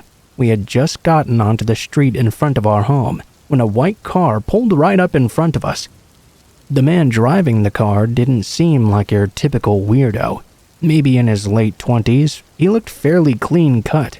Looking back, the fact he was driving such a fancy car, a Benz I believe, and wearing such a crisp outfit didn't really fit with our neighborhood. The man asked my brother and I if our parents were home. Immediately, I got a serious sensation of stranger danger from this dude. I looked at our apartment across the street, then back at him. In the most "I'm not stupid" tone I could find, I asked him, "Why?" The man didn't even try to hide it. "It doesn't matter," he replied dismissively. "Are they home or not?" He seemed a little more insistent with his question, and glanced around nervously. "Yeah," I said, despite knowing fully well they were not home, and my mom's boyfriend wouldn't be for another 2 hours. I figured it was better to lie in this situation. "Oh yeah? What are they doing?" he asked, really looking us over. I turned to my brother and ordered him to go with me, but he wouldn't follow me. I went to grab his hand, and he quickly withdrew it with a sharp no and looked back at the man. The guy then looked at both of us, then back at my brother. He made a facial expression that made my hair stand on end. He grinned and said, "Come closer. I have something for you." My brother started walking to the door of the car. The man was just reaching his hand out, like he was about to grab him. I grabbed my brother's coat and started hauling him towards our apartment, as fast as I could manage. He was screaming at me to let him go, but I was so terrified I just kept dragging him along. The guy quickly put his car into gear and looked like he was thinking about going after us, before peeling out of there as quickly as possible. My mother's friends started picking us up from school after that, and a PSA was issued to the community. I still get a little bit creeped out when cars slow down near me when I'm outside walking.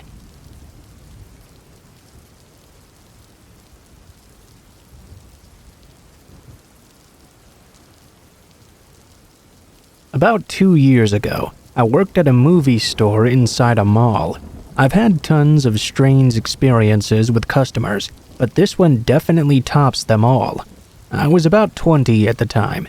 This guy over 6 foot, late 40s, very hefty, and always with this weird zombified expression on his face, came in about once a week. One of my coworkers even warned me about him, how he was a little bit off. I still treated him with as much respect as I did everyone else though. One day he came in and we talked for a bit. It got a bit awkward of course, and I kept trying to end the conversation and looked busy by tagging items behind the counter. When he couldn't find anything else to say to continue the conversation, he just stood there in silence, watching me for 30 minutes, then finally left. A few days later he came back in and walked right up to me, holding a large container. "I made 4 pounds of enchiladas at home today, just for you. I remembered you like Mexican food." Funny thing is, I didn't remember telling him that I liked that. I did go to the Mexican restaurant across the way every lunch break though. I just politely accepted and put it in the back office. I was convinced he'd used his jizz for it or something. Another few days later, he came back in and had a drawing for me. A drawing of a dragon. Now, dragons are my favorite thing in the world, but of course, I'd never told him that either. This drawing looked like it took hours to make. At this point, I was a little bit freaked out. I had him leave it on the counter so I could just throw it away later. Further on, I was given about a week of vacation. During that week, I cut my hair about 12 inches. The day I came back, I got a shift with my manager. I told her all about that guy, and immediately she was weirded out for me. No shit. A few minutes later, I see that guy wandering around the mall.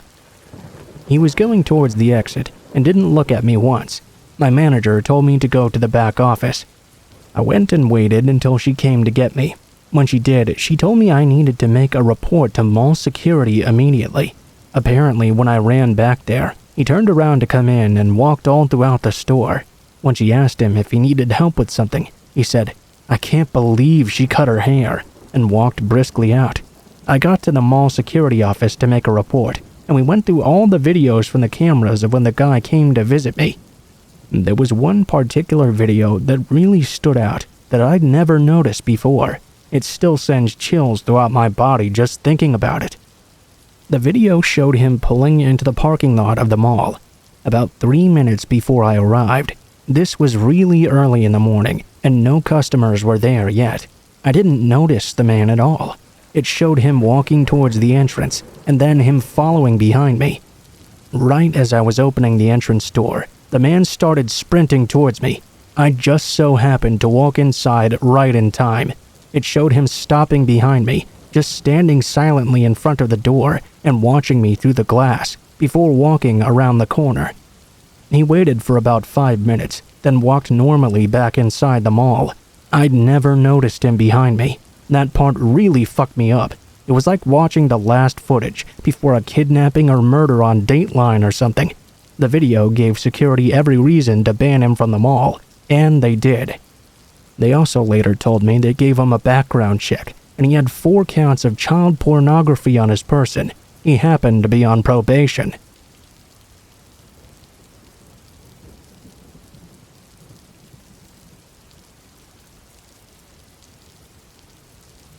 This happened to me when I was 11 or 12 years old, over a decade ago. I still remember it quite vividly. At the time, I lived in a semi-detached house with my mom, dad, and sibling. It was decent-sized, but the most impressive part was the garden, which essentially had 3 levels. The first level was concrete, the second grass, and the third also grass. That one had my trampoline on it. At the very end of the garden was a tree embankment. The area I lived in was somewhat hilly. One morning, I woke up to a cracking sound, like a snapped branch almost.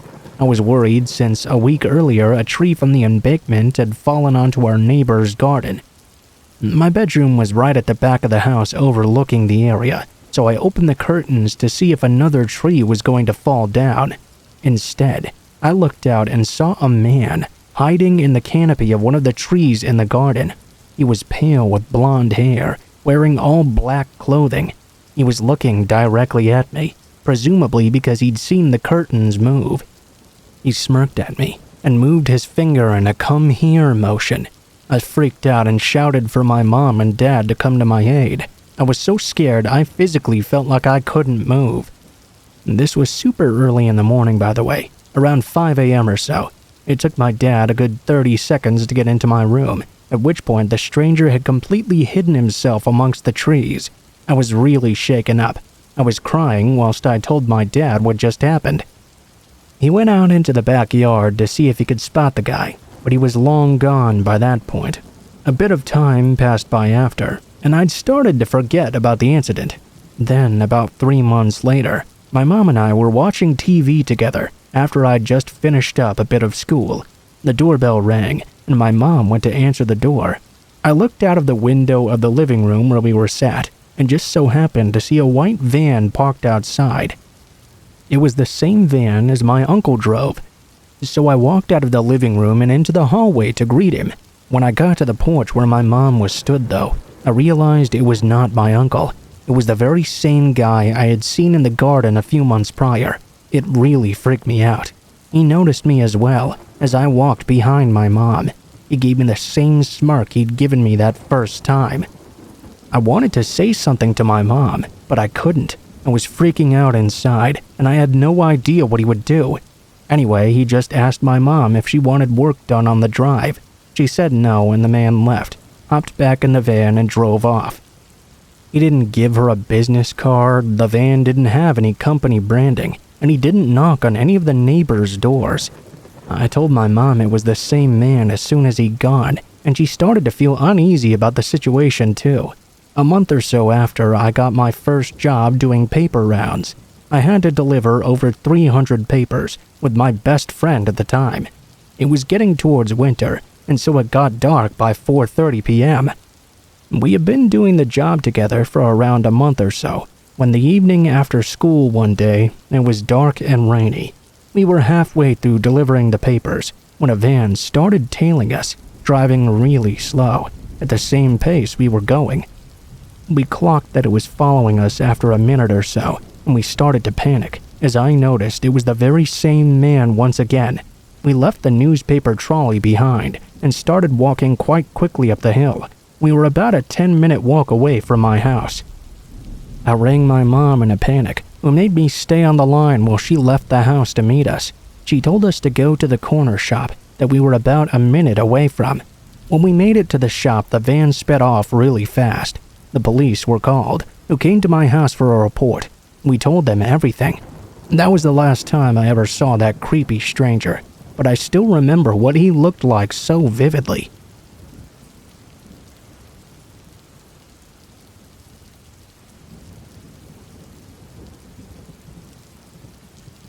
This happened quite some years ago.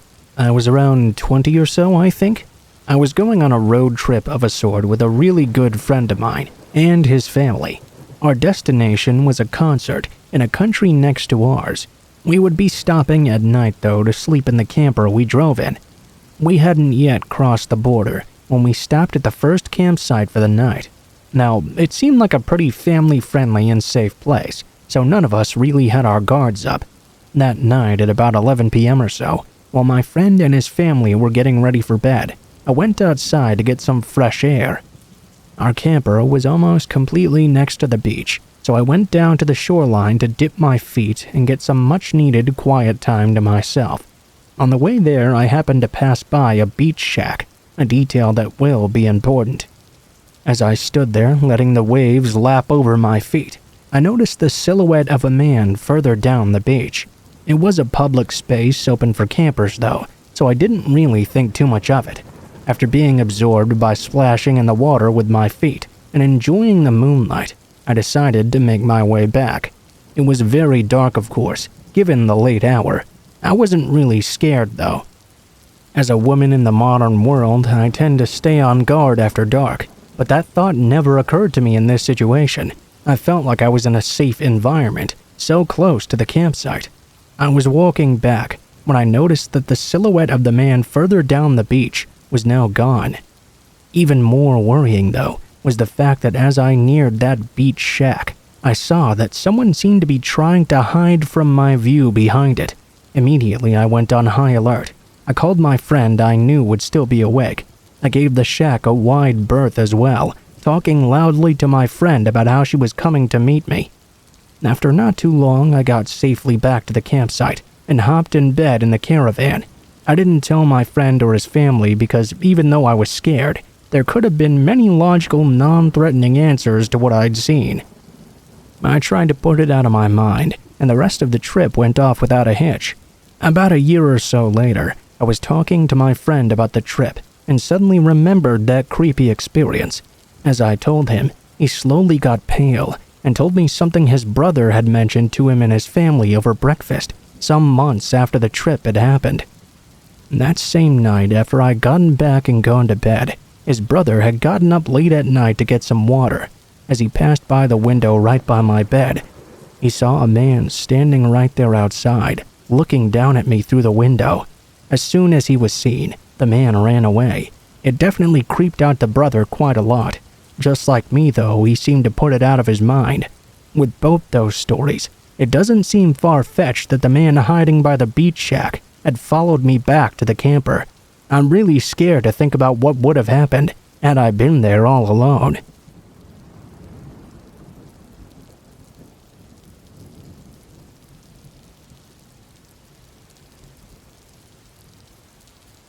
This happened years ago, but the thought of it still keeps me up at night. I was walking through the hills of a provincial park with my dog during winter, so the sun set much faster than I'd expected, and before I could get back to my car. Once the sun was well and truly gone, all you could see was darkness. I was walking slowly through a dark field when, out of nowhere, I had to this day the most gut-wrenching, undeniable feeling I was being watched. I turned around to check, only to see in the distance a figure standing there, somehow darker than the area around us. The instant I saw this person, my stomach dropped and my body froze in place. I knew in that moment he was coming for me. I grabbed my dog's leash and we booked it. I mean sprinting, full on speed up and down the hills, around the trees, down embankments. I was running so fast, it was as if my life depended on it, and to this day I'm sure it did. I made the 30 to 40 minute trip in about 15 minutes. All that stood before me and my car was this switchback you had to go back and forth up if you want to reach the top. Once again, I gave it all that I had, running up as fast as I possibly could. When I reached the top and looked back down for a moment, I could see the person behind me chasing after me. Did he go up the switchback like how any sane person would? No, of course not. He started sprinting right up the middle, headed straight for me.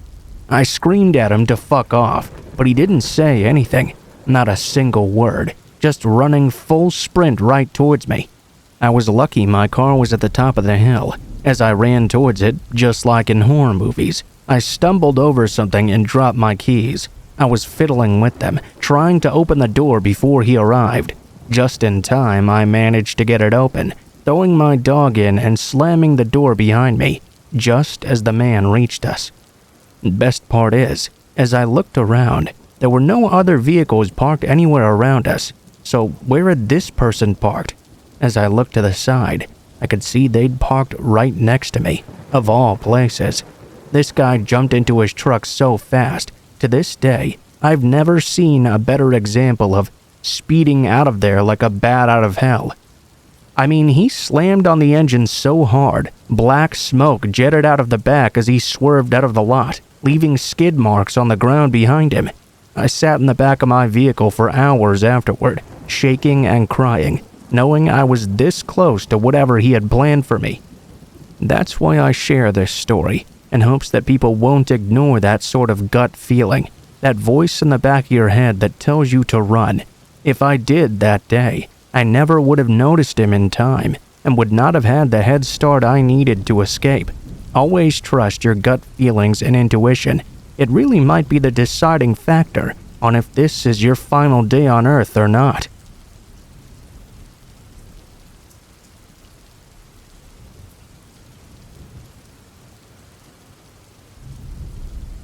I'm of the mindset that everyone should know a little bit about cars. I've always been mechanically inclined, and I think that may have saved me this time. I was using dating apps a few years ago. Met this guy. He seemed super nice. We talked for a few weeks before I was willing to meet with him. His dad owned a local gun store where I would get most of my target stuff. I used to be in a women's league for competition shooting. I had seen this guy around before because of this, and had a fairly decent impression of him. I still wanted to be safe though. He invited me out to a concert at a local town site. It was a concert I really wanted to go to, and I figured it would be safe as well. It was at a well-known place with a lot of security. I let him pick me up because he had talked about mechanics and cars, and wanted to show me his Mustang. He liked to brag about how well he kept it running and how much he babied it. I was into time trial racing at the moment, so I was interested to see what he had done on it. He picked me up and we started heading to the event. Right before the exit, he said his car was suddenly acting funny. I was watching the dash though. If you've been in racing, you know our cars and trucks usually have extra accessories.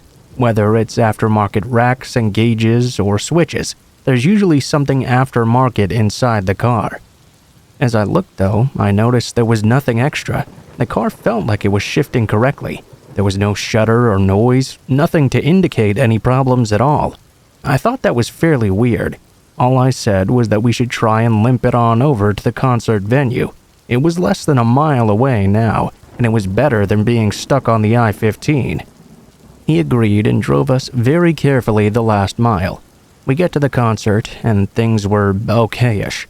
He kept on watching me and buying me drinks the whole time. I refused to drink though. Every time he gave one to me, I would make up an excuse and go to the bathroom and flush it. He kept making comments about how well I was handling the alcohol, and I was getting super weirded out. The concert ended and it was finally time to leave. For context, this particular event happened at the local reservation town site. At the time, the res did not have great self-service, so I couldn't get a hold of anyone to come get me. I decided to bite the bullet, and I talked him into taking the old highway instead of the 15. It sounds a bit silly, but when you take that old highway, even though it's slower, people seem more willing to stop and help you than they are on the freeway. I figured if he really was having car troubles, it would be a lot safer. Plus, we wouldn't have people flying around us at 80 miles per hour.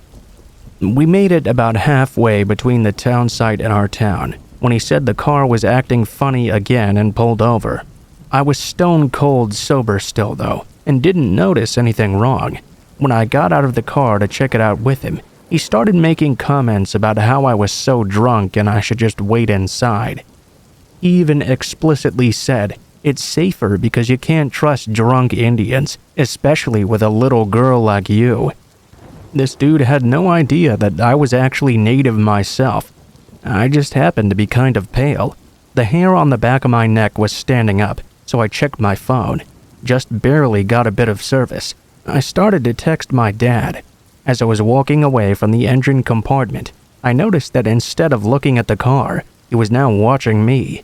I started acting like I was trying to get cell service to get help. Out of the very corner of my eye, I saw this man take the spark plug wires off the distributor cap and switch the order. Your spark plug wires connect to the distributor cap based on the order your cylinders fire in, so doing this will either make the car run terribly or not even be able to turn on at all.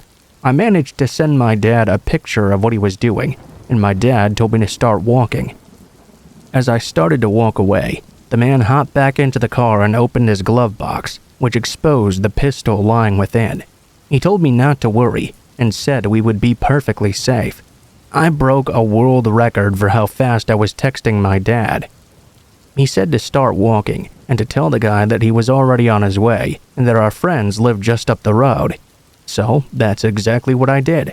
I started walking with a purpose and took off as quickly as I could. The man was yelling and starting to chase after me, but I yelled back that the wind was too loud and I couldn't hear him. I said I'd be back with our friends in a moment. I was scared out of my mind though. We were 10 miles out of town with no one around. The closest road actually led to a cemetery, so no one was around to help me. I got a really bad feeling the farther I got from the car. I turned around and looked. The hood was now closed and the lights were on. I decided to hide in the farm irrigation next to the road. I kept walking towards town crouched down and texted my dad what was happening. I heard a car slowly come up behind me. Then I saw a flashlight. I pressed against the side of the ditch and waited for the lights to pass by. Once I couldn't hear anything else, I crawled out and kept walking amongst the weeds. My dad texted me that he saw me, so when he pulled up, I ran to his truck. As we made our way back towards town, we passed by that dude, and he was now surrounded by 3 cop cars. My dad told me not to worry much about what happened. I heard through the grapevine later he had been charged with violent crimes in the past, and he had been arrested that night for concealed carrying without a permit. The police never talked to me, but I haven't seen that guy in town ever since. If I didn't have experience with cars and didn't know what he was doing, I could have been dead in that ditch instead of hiding. Most communities have places where you can take basic car care and maintenance courses. I highly recommend everyone take them and at least know the basics. This dude knew I knew cars, but his whole goal was to get me so piss-ass drunk I wouldn't realize what was happening. Luckily, his fake car troubles didn't fool me.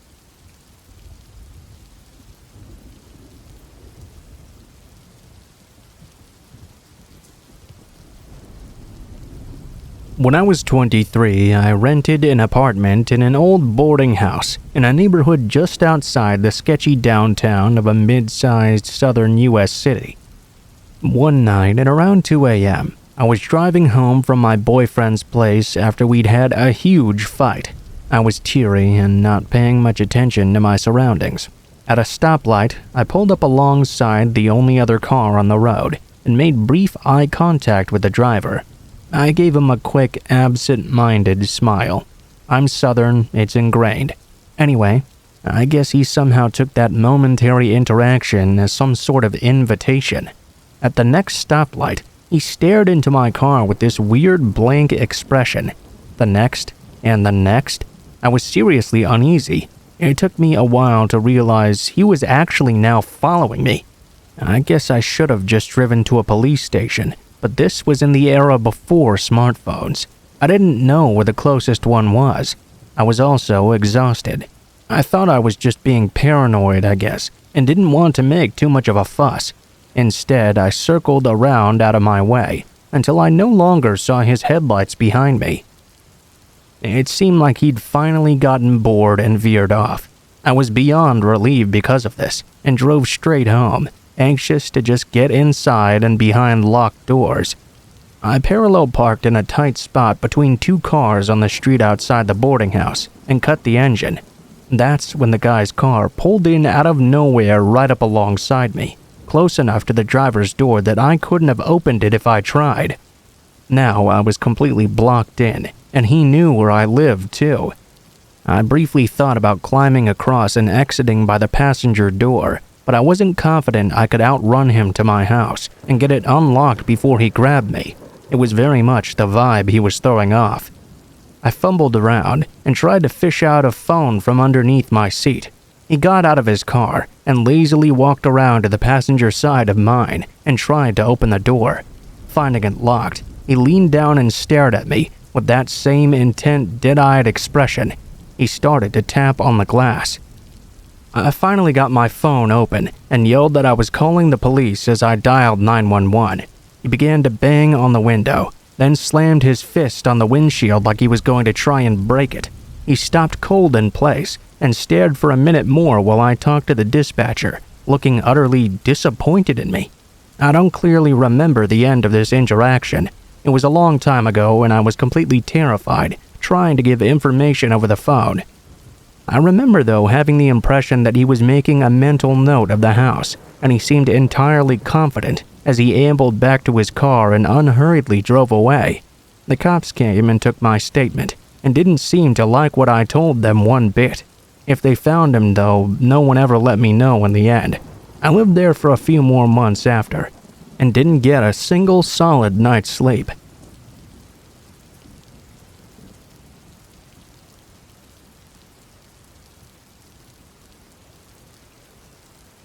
At 20 years old, I found myself a single mother to a newborn baby boy.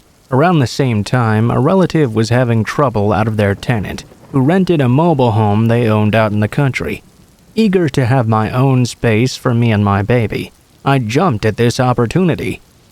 I didn't have a car at the time, so I got dropped off at the trailer with mine and all of my baby's belongings. The route there was a long, old country road, with a lot of farms and long stretches of fields. Then you made a left turn into a neighborhood of a stretch of brick ranch-style houses. That went on for about a mile until the houses stopped altogether. The road kept on going another quarter of a mile down a steep hill, only to come to a sudden dead end. The dead end is where that mobile home sat, totally secluded. Admittedly, I was a bit afraid, being by myself out there with my baby, especially at night. The one dim streetlight shining down, surrounded by woods, only served to make the area look more creepy. You would never be able to actually see if anybody was out there lurking unless they stood directly under it. The rent was dirt cheap though. I had set up a nursery and the place wasn't too shabby.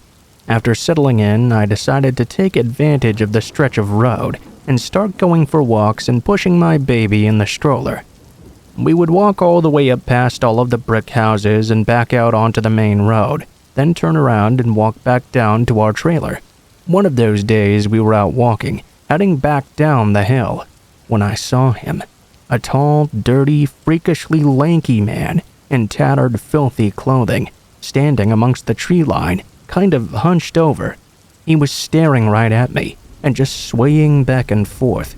I hesitantly waved, but he just kept on staring instead of reacting. Instead of heading directly back down to the trailer, I turned around and made another lap back up to the main road. Whoever this guy was, I didn't want him to know I lived there all alone. I walked slowly on my way back down. Thankfully, he was gone by the time I got home. I went inside and locked the door. I had an unsettled feeling for the rest of the night, though. The next day on our walk, we walked up to the main road. On the way back down, I saw the man again, walking in my direction. I felt my heart pounding as we approached one another. I started to veer off to the other side of the road to avoid him, but he mimicked my movements and walked right up to me. I noticed he wasn't actually as old as I'd initially thought, probably only 45 at most. His rough appearance made him look much older, though. He was wearing a worn-out navy blue-looking work uniform, something a mechanic would wear. He was beyond skinny, beyond dirty, and his teeth were so rotten they were black and barely clinging on to his discolored gums. His nails were creepy and nasty, his eyes were bloodshot, and one looked weirdly swollen. "What's your name?" he asked, standing in front of me. For some reason, out of pure shock, I guess, I told him my real name. At once, he nodded and started walking again, as if that's all he'd wanted to know. I noticed he had a name badge on, though, that said Jermichael. I walked back down slowly, frequently looking behind me. I saw him cut between two brick houses and disappear into the woods. Some time went on with no sign of the man reappearing, but I hadn't forgotten that he was still out there. Eventually, I did get a little car. I was on the way back from getting groceries one day when I accidentally missed the turn into the neighborhood. I pulled into the next driveway a little ways down to turn around. It was a narrow gravel driveway surrounded by woods, not exactly the best place. I drove until I came to a clearing littered with beer cans and garbage. In the middle of this clearing was a small white house that looked like it should have been condemned. Sitting there on the porch was none other than Jermichael. He stood up and stared for a minute, then started to walk down the steps. I whipped my car around and sped out of there. The living situation I witnessed was inexplainably shocking. I honestly felt a bit bad for him. That night, I laid my sleeping baby in his crib in the nursery and went and showered. As I walked back to the other side of the house to check on the baby, I had to walk past the back door. If you've ever lived or been in a trailer, it was one of those metal doors with a diamond-shaped window at the top. There was nothing covering this window. As I walked by, I tried not to look, but out of my peripheral vision, I could see a face in the window. I knew it was him. I ran into the nursery, my heart beating into my neck. I slammed the door closed and got down on the floor beside my sleeping baby's crib. My cell was the only phone in the house, and it was in the bathroom. There was silence. Then I heard a dreaded knock on the front door. A chill went through me, and I was frozen with fear. Another knock, and suddenly my mind started working. He's been watching me for months. He knows I'm here, I thought to myself. I was afraid if I didn't do anything, he would try to force his way in. I got brave and walked to the door. "Who is it?" I yelled. "It's me. Open the door," he said calmly but sternly. "No, please go away."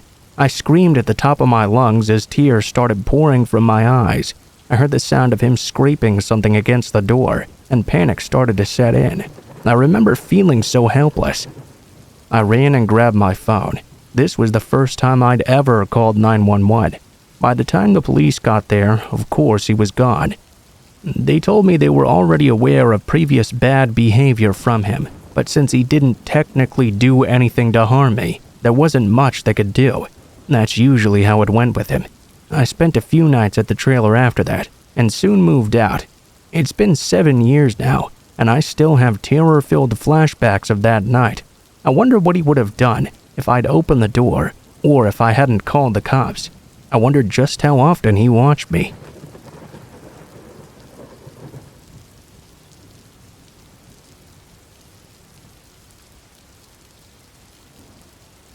The following events took place over the space of a year.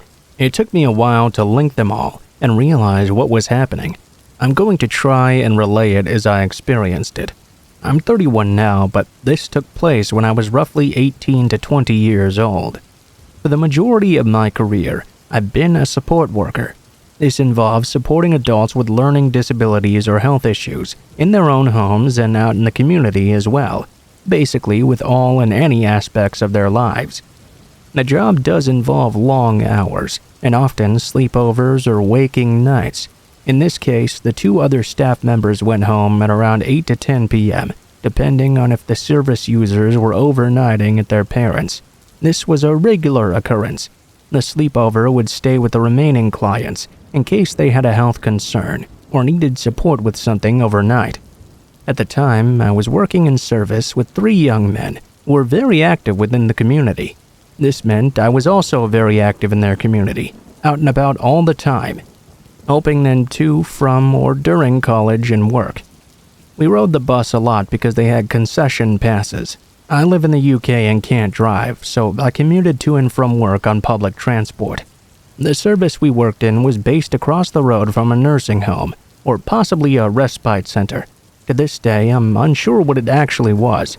This building had parking spaces outside it intended for that facility, but after certain hours, anyone was allowed to use them. I noticed eventually that at 10 p.m. every night I was on shift, whether I was a sleepover or just finishing for the day, a car would park right across the street from us and shine its high beams right through our window. This would also light up the adjacent front door, so anyone interested could see who was leaving. Even though the clients were in bed by this time, there was still a lot to do for the remaining staff member, like ensuring the property was secured and the fire doors throughout the house were closed, general health and safety concerns. Because of this, a car across the road blinding our staff as they left was low down on the list of concerns. Personally, I first assumed it was just a facility staff member going home. This went on for a few months, before one eagle-eyed colleague told me this only ever happened on days when I came into work. We made a joke about how I had a fancy man picking me up or something, but I mostly wrote it off as nothing. Whilst out and about with the people I supported, they would often say things like, "Hey, that man is looking at you." My service users were mostly young men who liked to joke and had limited mental capacity. Often, their jokes didn't seem like jokes but were intended as such. Because of this, I didn't really take much note of it. This started with one client specifically, actually. I worked with him more than the others because I was his key worker, which meant I had additional duties relating to that client, such as arranging special outings or events. Before long, though, every single one of them was telling me there was a man who was staring at me and following me. They often said this in crowded public areas, and because they struggled to communicate, they could never fully describe what was going on. One of them, though, said it was always the same man. They could only give vague, odd details, which we pieced together into a wider description. Again, the other staff found it odd this behavior was only directed at me. They never said this to anyone else, though they did say it in the presence of other staff if I was part of the group. The big event, though, had such an impact that I still don't use public transport for anything. I got a call from the mother of the person I was supporting that day. He had earlier gone for a visit to his parents, and his brother was home for uni. They decided he would sleep over so he could spend the following day with his brother. It was 7:30 p.m. and quite dark because it was winter. I had worked over my contracted hours that month, as we were short-staffed. I called our on-call manager, who offered me an early finish. I did all the admin CQC required to do daily, cheerily said goodbye to everyone before leaving to catch the 8 p.m. bus. It had been laundry day, so I had been ironing and hadn't eaten all the food I'd brought with me. I called my partner at the time, because I had to pass through the city center. I decided to grab us some KFC and pick up the newest Game of Thrones book, which I had pre-ordered from Waterstones. I got off the bus, wearing my headphones as per usual, picked up my book, walked down to KFC, got my food, and was on my way down the steps to the ticket barrier. Halfway down, though, I felt a tap on my shoulder. I had my hands full of chicken, so I turned, unable to take my headphones out. I saw a man, who I assumed must be asking about which line he should be on or something. I tried to brush him off, but he followed me to the barrier. He even ran down the escalator to catch up with me. As I was sitting on the platform, he sat down next to me. It was quite late, and the people were sparse and spread out. It was super uncomfortable. He had all this space, and yet chose to sit right next to me.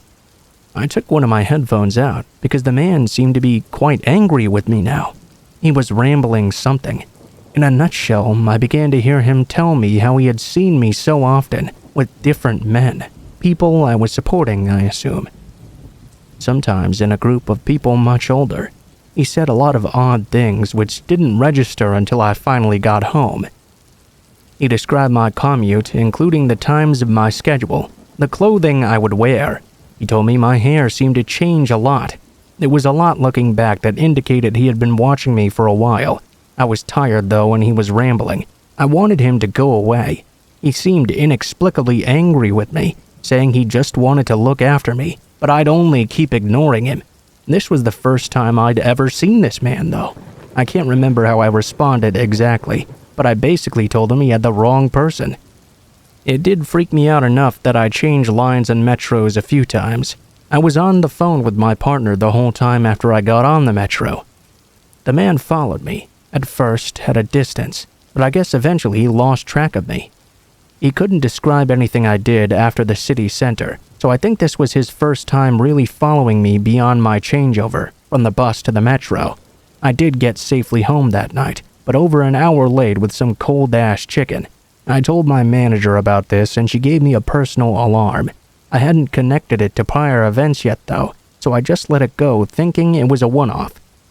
I was not at work, and only have a vague recollection about hearing about this last event. In fact, I had forgotten it entirely until a coworker at the time and a current friend reminded me.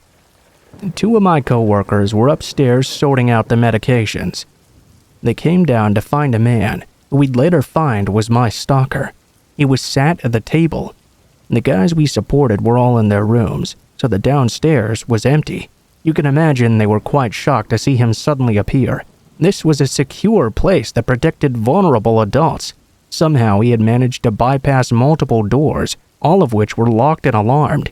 He was just sitting there in silence, looking around the room. We could never figure out how he managed to get in, but he wouldn't respond to any of their questions. After a while of not seeing me there, he just got up and left without saying a single word. This obviously got reported, but nothing was really done about it. At the time, the other staff assumed he was an agency staff member who maybe had the wrong house and was meant to go to the other service a few doors up. He didn't present them with ID when asked, though. Shortly after this event, I got offered a new job in a different city, meaning I left the area entirely for about 5 years. I now live back in the same vicinity but in a different area, with a different name through marriage. I look a lot different now, too. I haven't seen the man again since. I don't know exactly how these events were connected. Just that the exact same man was involved with every one of them. After the metro incident, I started getting taxis home instead because I was so afraid, which I still do if I'm out late.